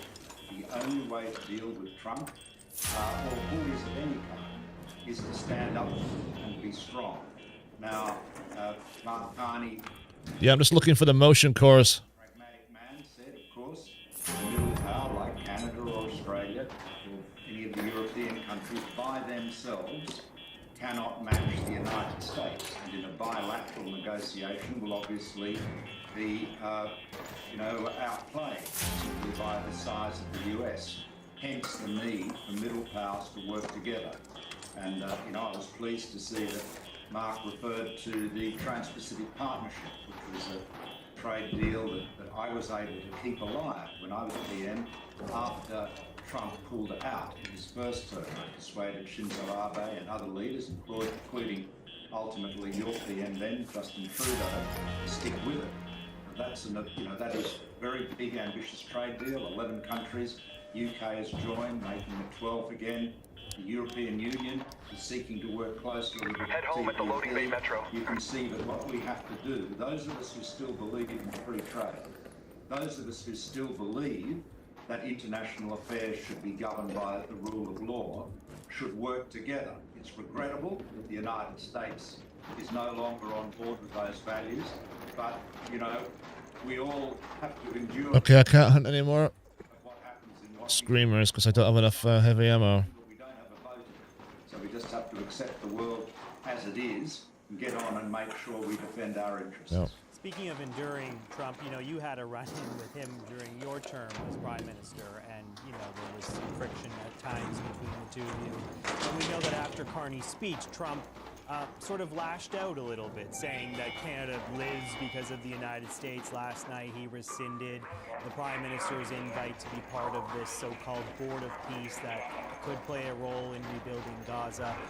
Is there not a risk in standing up to someone like Trump? Canada and others could really pay a dear price for this sort of friction. Well, you're going to pay a dear price. You're going to pay a price whichever way you go.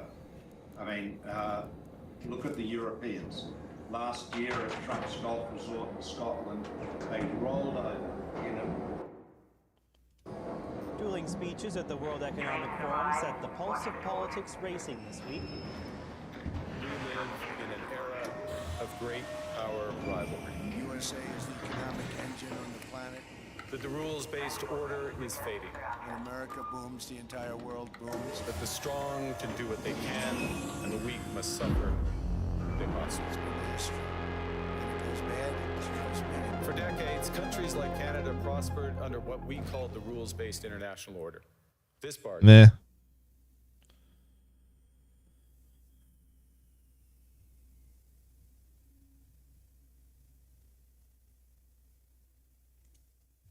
What's this? Time to be alive, and there's lots of exciting stuff that's going to happen. We're like, meetings in the back of shitty restaurants redrawing the maps of the world. They have CEOs of companies figuring out a way to...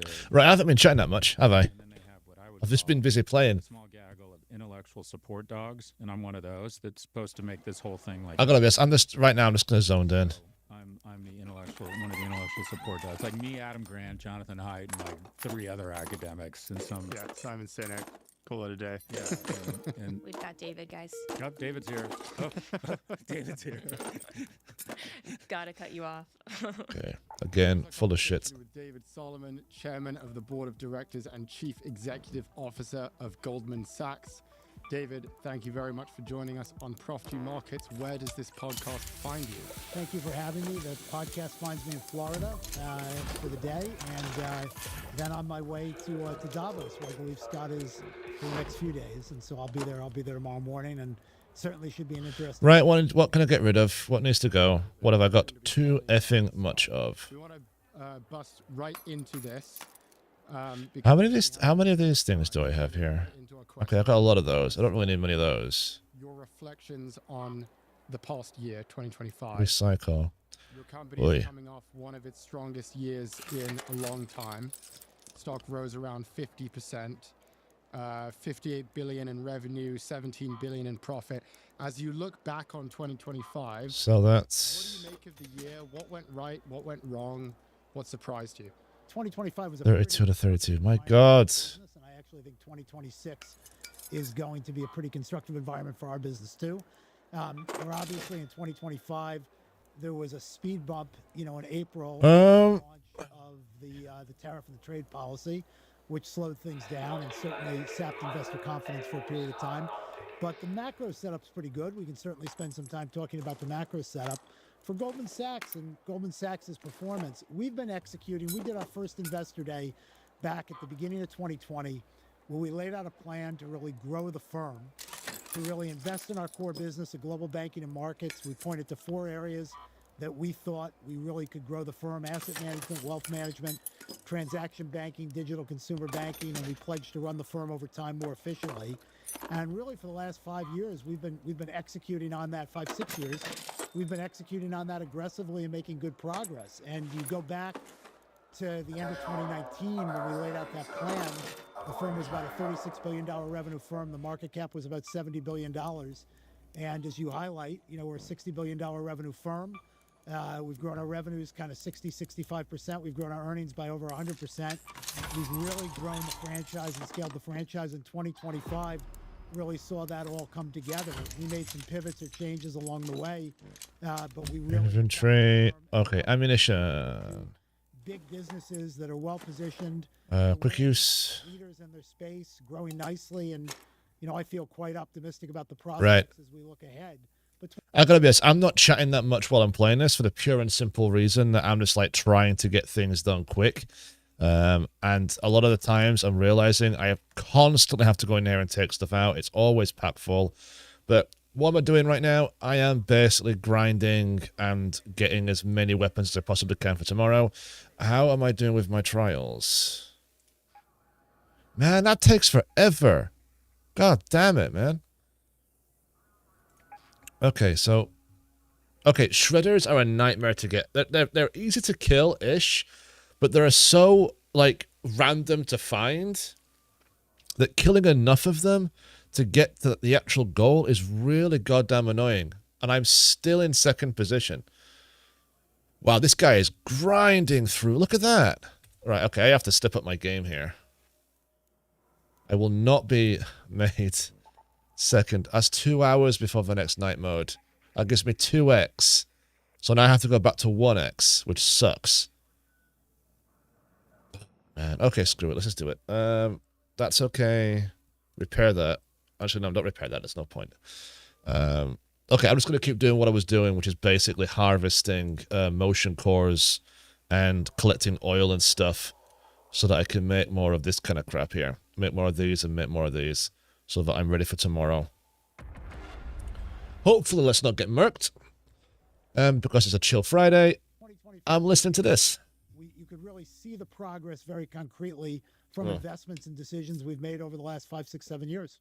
I have here this article from Business Insider that was published in 2023, and the headline reads, "R.I.P. Goldman Sachs," and then there's a byline. It says, "When I started out..."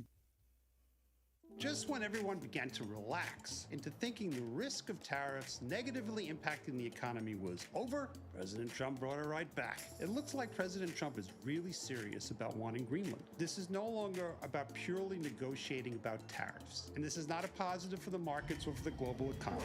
This story is far from over. NVIDIA introduced its newest chip called Ruby. NVIDIA started shipping... Right, what's the Washington Week PBS saying? Spend more on their own defense is good for Europe, good for America, and good for us taxpayers. Let's also state the obvious. If you are interested in preserving Canada's independence and the independence of the free nations of Europe, you would build your militaries the way America has built its military. True. But there are ways that allies talk to each other, even when they disagree. And Donald Trump's way is not the usual way these things are done. For instance, his offensive comments about NATO's contribution to the war effort in Afghanistan, in which more than 1,000 European soldiers died, do nothing except alienate America's friends. And by the way, oh, nice. European soldiers who fought side by side in countless battles over many years. The question is, how much damage is he doing? Joining me to discuss all this, Peter Baker, the chief White House correspondent. Over here, nothing. Okay, nothing about you. Caldwell is the chief Washington correspondent at Puck. Stephen Hayes is the editor of the Dispatch, and Idris Khalil. Actually, you know what? I do want to open the seed thing. Thank you all for being here. Because seeds. Myself, I would rather talk about the snowstorm that's coming, but we're going to talk about the state of the world instead, because I don't have the weather equipment behind me. I just have an inaccurate picture of the White House. Let me start with you, but before I ask you anything, I want you to listen to a little bit of what the Canadian Prime Minister said at Davos. Let's listen. Is that person like a child? Abandon even the pretense of rules and values for the unhindered pursuit of their power and interests. The gains from transactionalism will become harder to replicate. Hegemons cannot continually monetize their relationships. Okay, you're an economics reporter. Can hegemons continually monetize their relationship? Answer that one second. The first question is what does this mean? Everybody's talking about Carney's speech in which he talked about a rupture in the Western Alliance as a rupture itself. This is the moment when everything kind of burst out. It was called a galvanizing moment at Davos. We'll make jokes about that later. But give us the context. Right, there's no pillar here for me to run around. I think what Carney did was he took the mask off. One of the the most important things that he said in that speech was that the rules-based international order hadn't really worked as intended, but Canada went along with it. That they knew that. Okay, we could do it in here. Fuck it. Time, but they adhered to it largely enough that it was worthwhile for middle-income countries to go along with the rules. And now what Carney has said, both in this speech and in his trip to China, when he mentioned No, not now. Not now. Not now. if Donald Trump wants to act like a hegemon in China,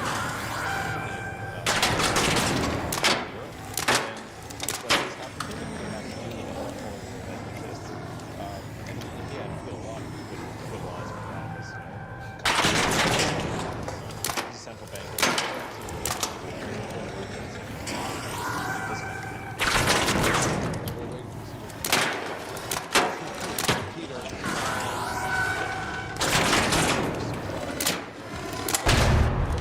Actually, there's an interesting, we have a little montage to show you about their very unusual kind of slow motion interaction. Why don't we watch that for a second? I want you to talk about it. We are in the midst of a rupture, not a transition.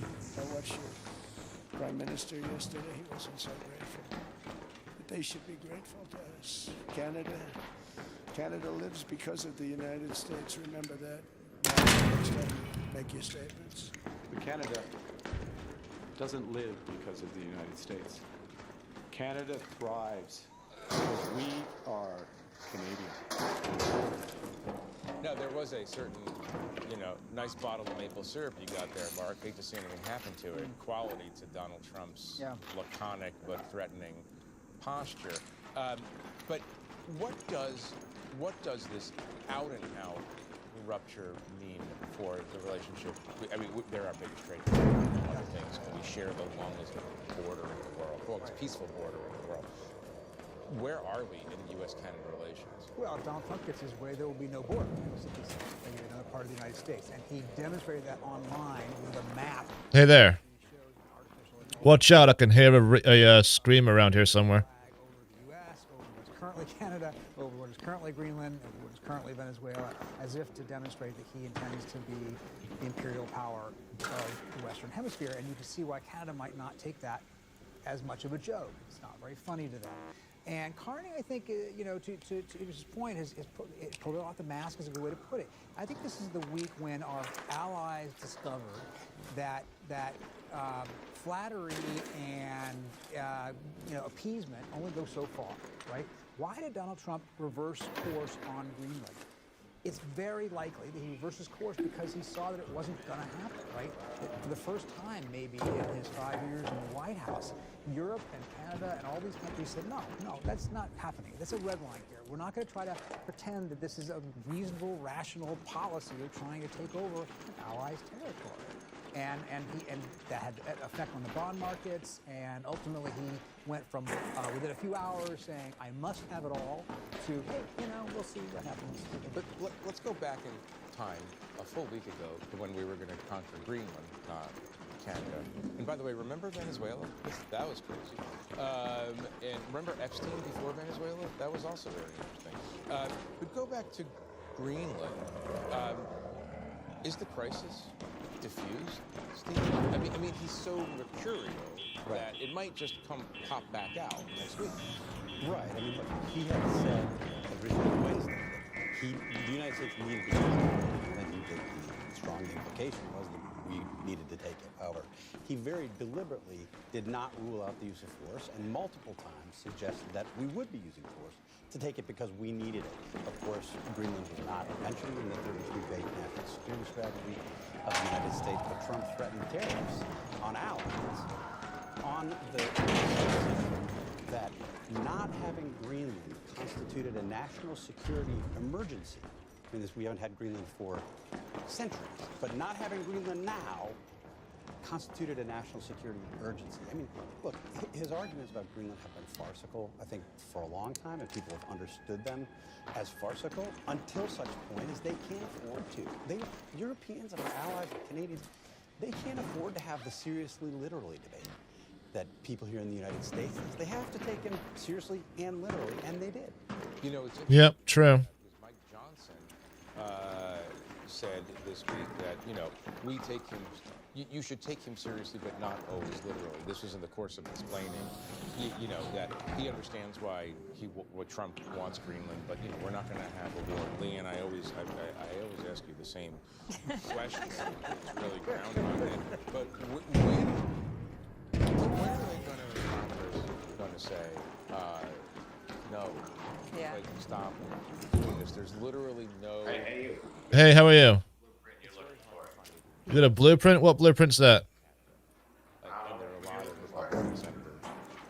I'm not looking for a particular blueprint, if I'm honest. Senate Republican caucus, just for Hello. you can go to Mike Johnson. So- Are you seeing any? Nah, got that, bro, but thanks. Yeah, well, you get sick of me asking the question. I kind Just of to light him up. there's a different version of the same thing all the time. But I will say, with the Greenland situation, when I was talking to Republicans on Capitol Hill, this was really the first time in the second Trump administration that I got a lot of anger privately, of course, from House Republicans. This was a red line for them, any sort of military invasion.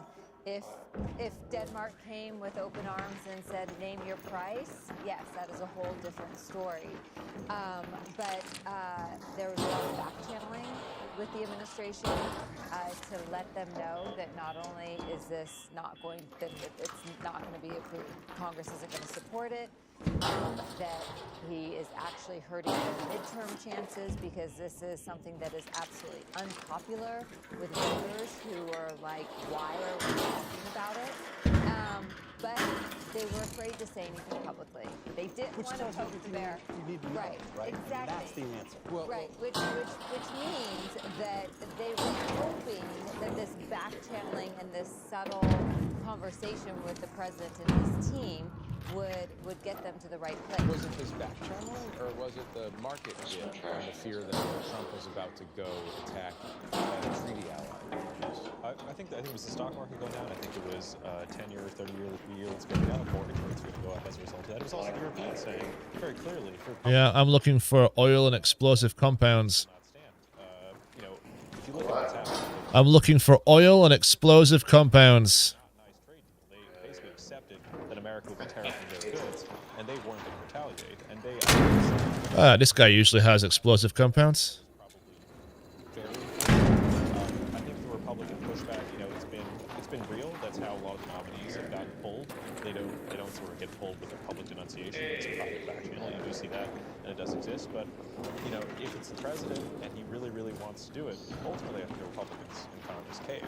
That's at least what's happened. Well, listen to this statement made by Senator Eric Schmidt of Missouri, who is a Trump supporter. He said about Greenland, Europe can't protect it, the Danes can't protect it. That's just an obvious fact at this point.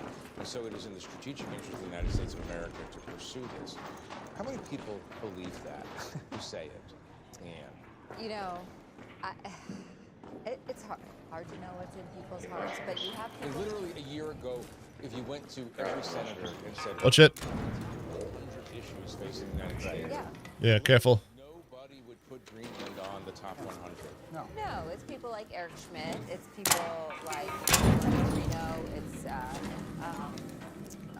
Ted Cruz. Ted Cruz. So there's a group of them who will do anything that the president says, and it will be okay. They think that what he says is great and gospel. You know, but there is a very slim majority in the House of Representatives. The House has Like 218 to 214. yeah, there's a 2-seat majority right now. And you know, the House has been more in Hey there. as a whole than the Senate. What's that? You know, Don Bacon, of course, he's retiring. He's one of the few that speaks up. But he told me, he said, look, invading an ally who we have a treaty with is a high crime and misdemeanor. And so he said that he had talked to other Republicans about impeachment, if that were to be the case. You know, all of this is bluster right now. But it really did rattle members that this was the path that they were worried that he was just crazy enough to go down. So the interesting thing, Peter, is that he does seem, the president does seem somewhat sensitive to the bridge too far aspect of this. Is that fair? Well, look, there are a number of instances in the last few weeks we've seen him go out there and make extravagant threats and then to back off. Like he said he was sending the Army or the military or the National Guard into Minneapolis, and then J.D. Vance said, we don't really need to go for the Insurrection Act. It's going to be okay. He said that he was going to bomb Iran, right, if they killed protesters. Well, they killed protesters. They killed thousands of protesters. He did not bomb Iran. I'm not saying he should or shouldn't have. I'm just saying that he said he would, and then he didn't. Similarly, on Greenland, he's going to tariff Europe. He might use military force. Suddenly, he backs off. And I think that it's lending itself to this feeling that Leanne sort of alluded to here. You used the word crazy. There is this feeling in Washington among Republicans as well as Democrats that, you know, is he off the rails? And it's What's that? When he is, because he seems always to be erratic and mercurial and volatile. But is there a point where it's going so far that you have a guy in the White House, ultimate power because he seized it, all over the place? Yeah, it'd be weird. It would be weird if Republicans suddenly discovered that the guy who lied about an election and instigated a soft coup was too crazy to conduct. But I think this has been an interesting week in the sense that, don't mess with Greenland turns out to be the closest thing. But I don't think, I don't agree with that. I mean, we got some of the same reactions that Leanne got in talking to people on Capitol Hill as well. But that's a clarifying moment. You're talking about invading a NATO territory of a NATO ally. They're declaring it a red line. They're really angry privately, but they won't say it publicly. Hey, have you seen the shredder anywhere? Not really, no. Okay, no worries. I need to destroy them to get points. Yeah, I was just going to say the public justification among Republicans was, look, this is just Donald Trump, this is bluster, this is a negotiating tactic, and that's what he's behind. And, you know, you're right. Congress has dispelled most of its authority and power, given it away to this administration over and over again. Speaker Mike Johnson has led that and allowed that.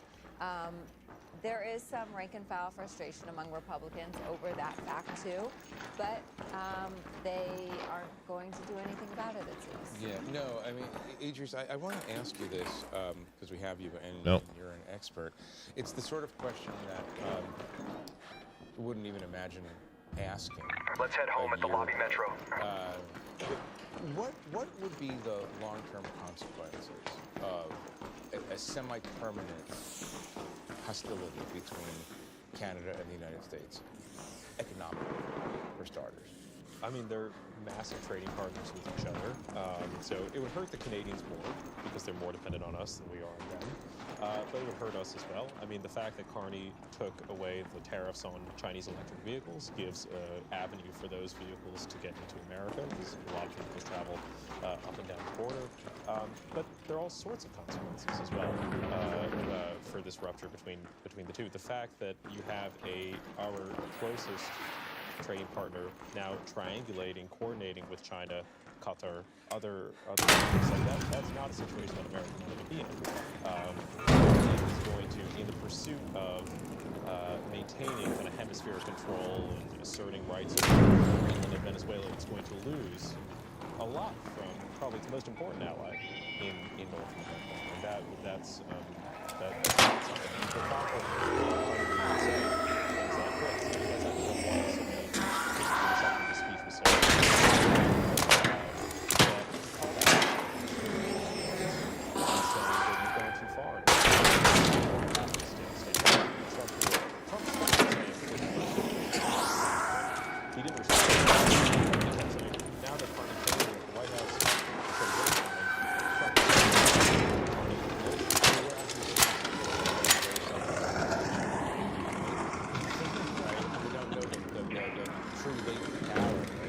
Fucking thing, get back here. Alliances in Europe first. You know, so on a scale of 1 to 10, 1 being Churchill and FDR, and 10 being we're militarily invading Greenland. Where are we in the health of the post-World War II European order? I mean, 9.5. You think it's that? Yeah. Bad. Yeah. Look, do you remember? That's bad. Remember, January of 2000, made an offhanded argument for the defense of Germany's that created weeks-long diplomatic row that threatened the diplomacy on the. President Trump has revoked his invitation for Canada to join his newly founded Board of Peace. This comes as there have been a kind of an angry exchange of words between the Canadian government and the U.S. government.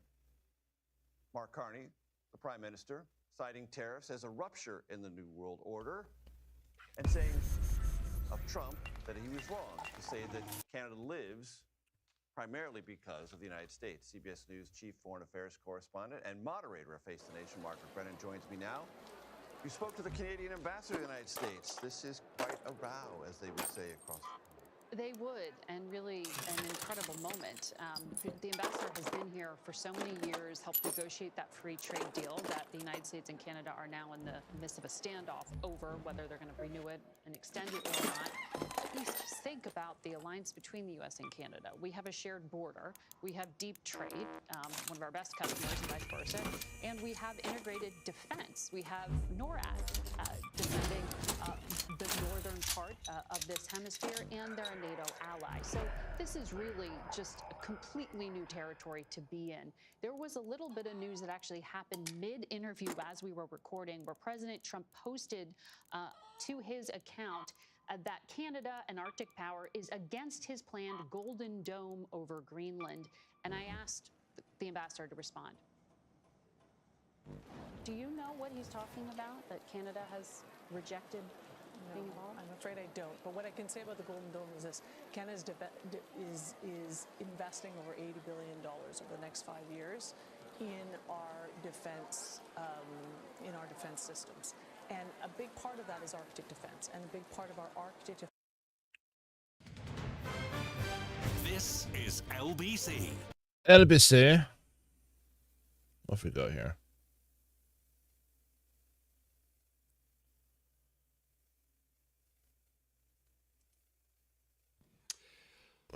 Welcome to The Rest is Politics with me, Alistair Campbell. And welcome to The Rest is Politics US with me, Anthony Scaramucci. And the reason that we're doing this joint collaboration live on a Friday is we've both been in Davos. I, for one, was up for a very nice, quiet day, catching up with everything back home. Like, is any night modes on? Night raid. A lot of content this week. But I'm afraid I, for one, cannot stay silent on something Donald Trump said on his beloved Fox News last night, as he continues to denigrate NATO and their allies. Let me just read you what he said, talking about Afghanistan and NATO and the alliance. Will they, troops, be there if we ever need them? We've never needed them. We've never really asked anything of them. They'll say they sent some troops to Afghanistan or this or that, and they did. They stayed a little back, a little off the front lines, but we've been very good to Europe and many other countries. Now, this from a man who famously avoided the draft via his so-called bone spurs. So a few facts just before we let rip. One, the only time Article 5, which means an attack has ever been used, was by the states in the wake of 9/11 and the Afghanistan war that followed, the one he now says we held back from the front line. Two, lost soldiers in that war. In our case, 457. Only America suffered a greater numerical loss, and Denmark, who's been abusing all week over Greenland, they lost 43 troops, which is a percentage of their population is on a par with the States. Canada, France, Germany, Australia, New Zealand, Italy, Poland, Spain, Romania, Netherlands, Turkey, Czech Republic, Norway, Estonia, Hungary. Georgia actually has more per head of population than all of them. And I know none of these new border peace friends in there. So to me, for him to think it, let alone say it in such a dismissive, casual way, is disgusting. He's done a lot to make my blood boil over the years, and this is right up there. And my phone has been ringing and pinging with real anger from ex and current military, including a friend who's in the Special Forces, who's operating alongside Americans right now, and tells me they are disgusted too.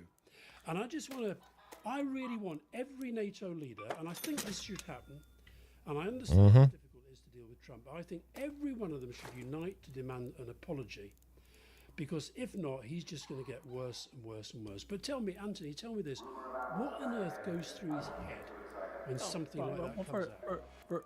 First of all, the big problem, Alistair, is because he's the leader of the United States and the democratically elected leader. His voice has more resonance than more normal voices, and so on behalf of the American people that are normal, I apologize for those remarks. Okay, 15. This alliance has worked for both sides of the Atlantic for 80 years. Most Americans, and I think you know this, I was on the board of the Business Executives for National Security for over a decade. I have been to Afghanistan. I have been to Iraq. I need one more, and then I've got it. I have visited NATO, Good. Australia, Canada, Denmark, on the battle lines, or at least at base camp, because that's where they would put civilians, to thank them for their service. So I just want to start out by saying this is not the messaging from most Americans. Frankly, I think you saw Senator Kuhn with me and some other leaders. Gavin Newsom, I believe you spent. That's a hell of a name. So this is not the sentiment of normal Americans who love our alliance, love these relationships, and want this 8-decade fostering of peace, prosperity, and trust to continue. So why is he doing so much to undermine it?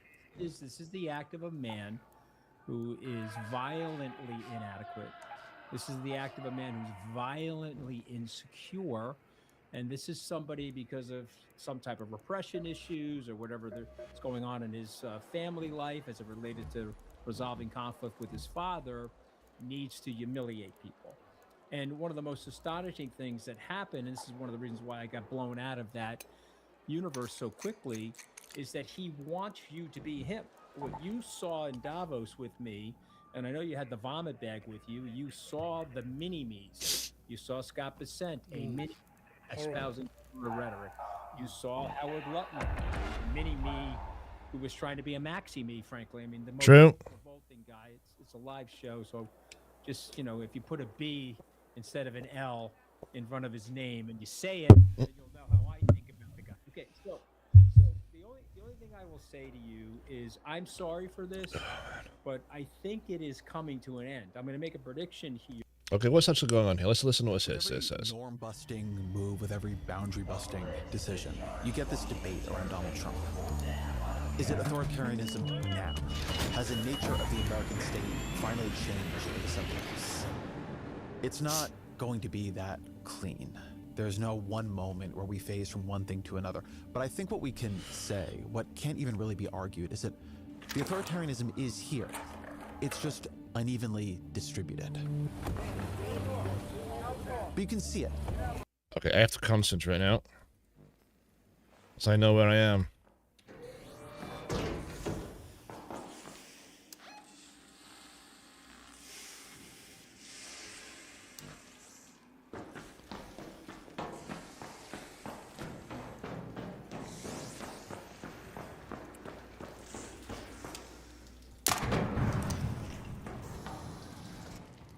Hey there. Hey.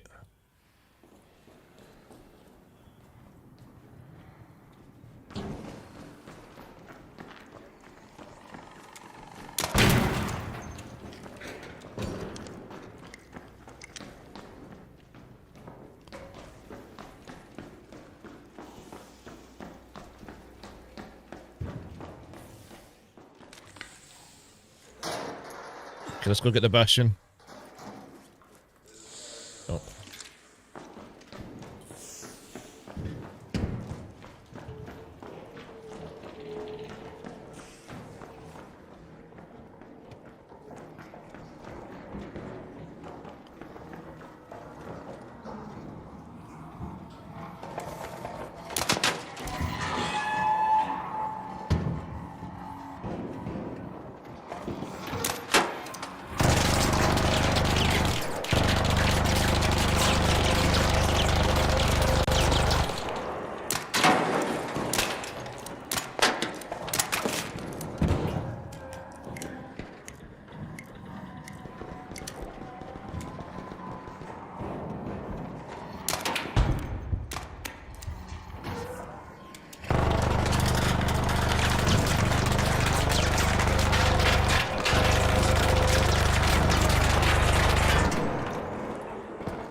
Quiet, quiet, quiet, quiet, quiet.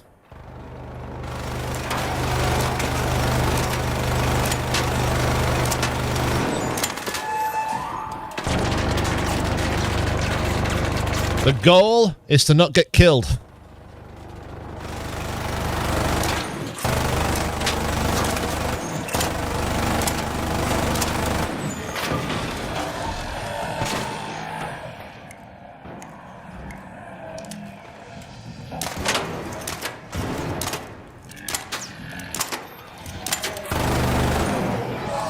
Oh shit. Hey bro, if you can get into here, I have a defib. I have a defib. I have a defib. Get in here, I have a defib.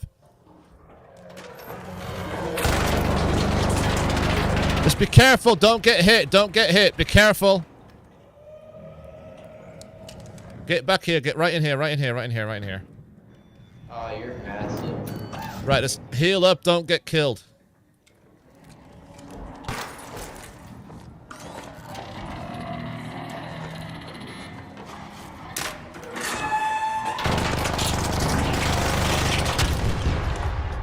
Yo, nice. Well done.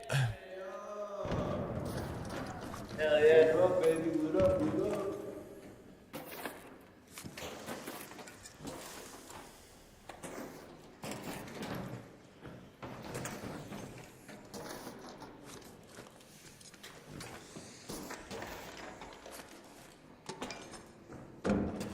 up? Just a heads up, I'm looking for the arc motion cores, so if you see any, and you don't need them, let me know.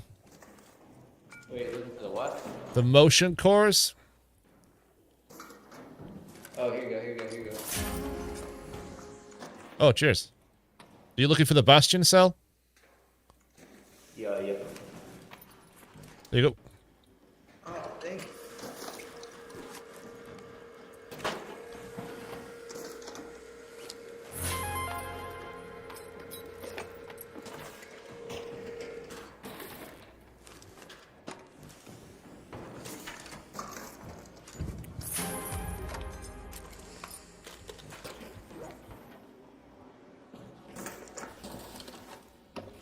Okay, cool, thanks. Until next time, kids.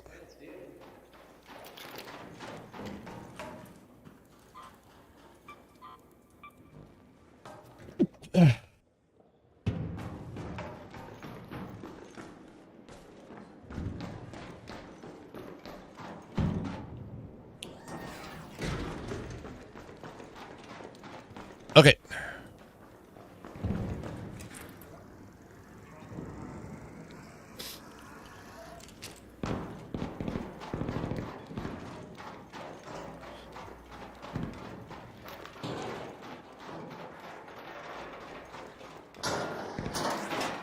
Hey there. What's up? Okay, I'm just looking for chemicals to make oil. I don't really want anything else. No problem, dude. We can share.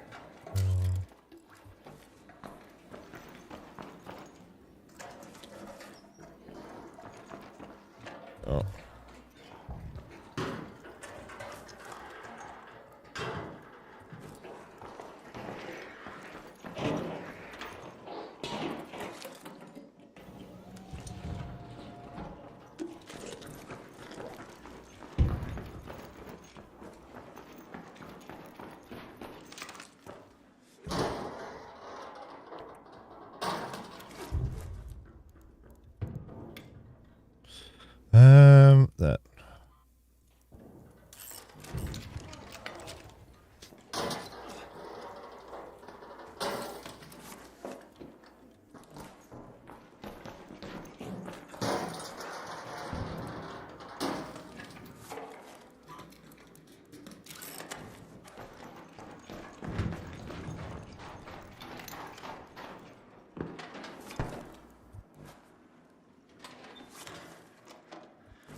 Damn you.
Okay, which way we're going?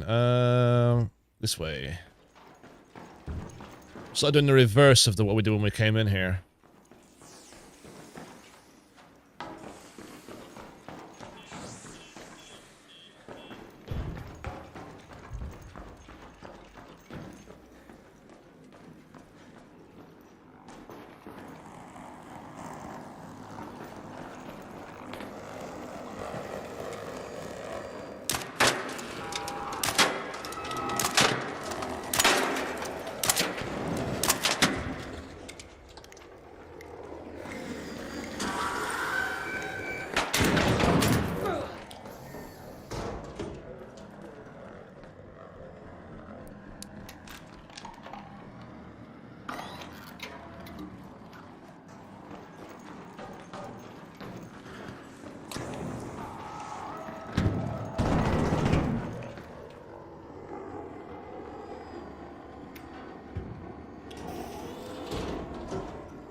Hey, how are you?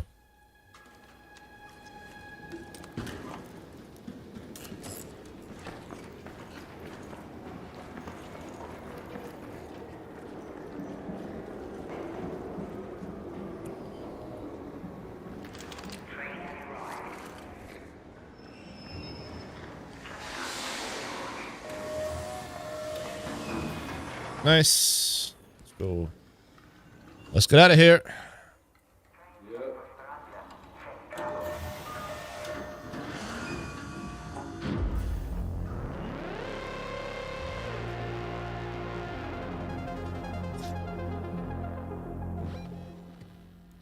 Continue.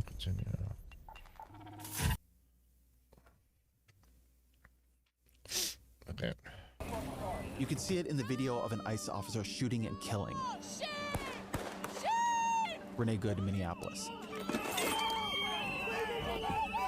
You can see it when you watch a disabled woman dragged out of her car on her way to a doctor's appointment. You can see it when a family of 8 on its way home from a basketball game is tear gassed and needs to give CPR to their 6-month-old child. I was giving it mouth to mouth, and I remember stopping and I said, I will give you all my breath till you get yours back, because nobody wants to see their kids like that. Look, they're grabbing him. You can see when Border Patrol agents tackle and detain a U.S. citizen who is filming their activities, and then they accuse him of assaulting them. You can see it when masked men walk up to people with brown skin and just ask them to prove that they are American. And you can see it spreading every day, distributing itself more widely to more kinds of people. Good morning, everyone. I'm Mark Rulli, Police Chief of the City of Brooklyn Park. In Minnesota, local law enforcement officials held a press conference to announce that their own officers were being racially profiled by federal immigration agents. We started hearing from our police officers the same complaints as they fell victim to this while off duty. Every one of these individuals is a person of color who has had this happen to them. But we are at the beginning of this. We are 1 year into this administration. And now, thanks to the unprecedented $170 billion windfall for immigration enforcement in Trump's One Big Beautiful Bill, the administration has essentially a blank check to build the police state of its dreams.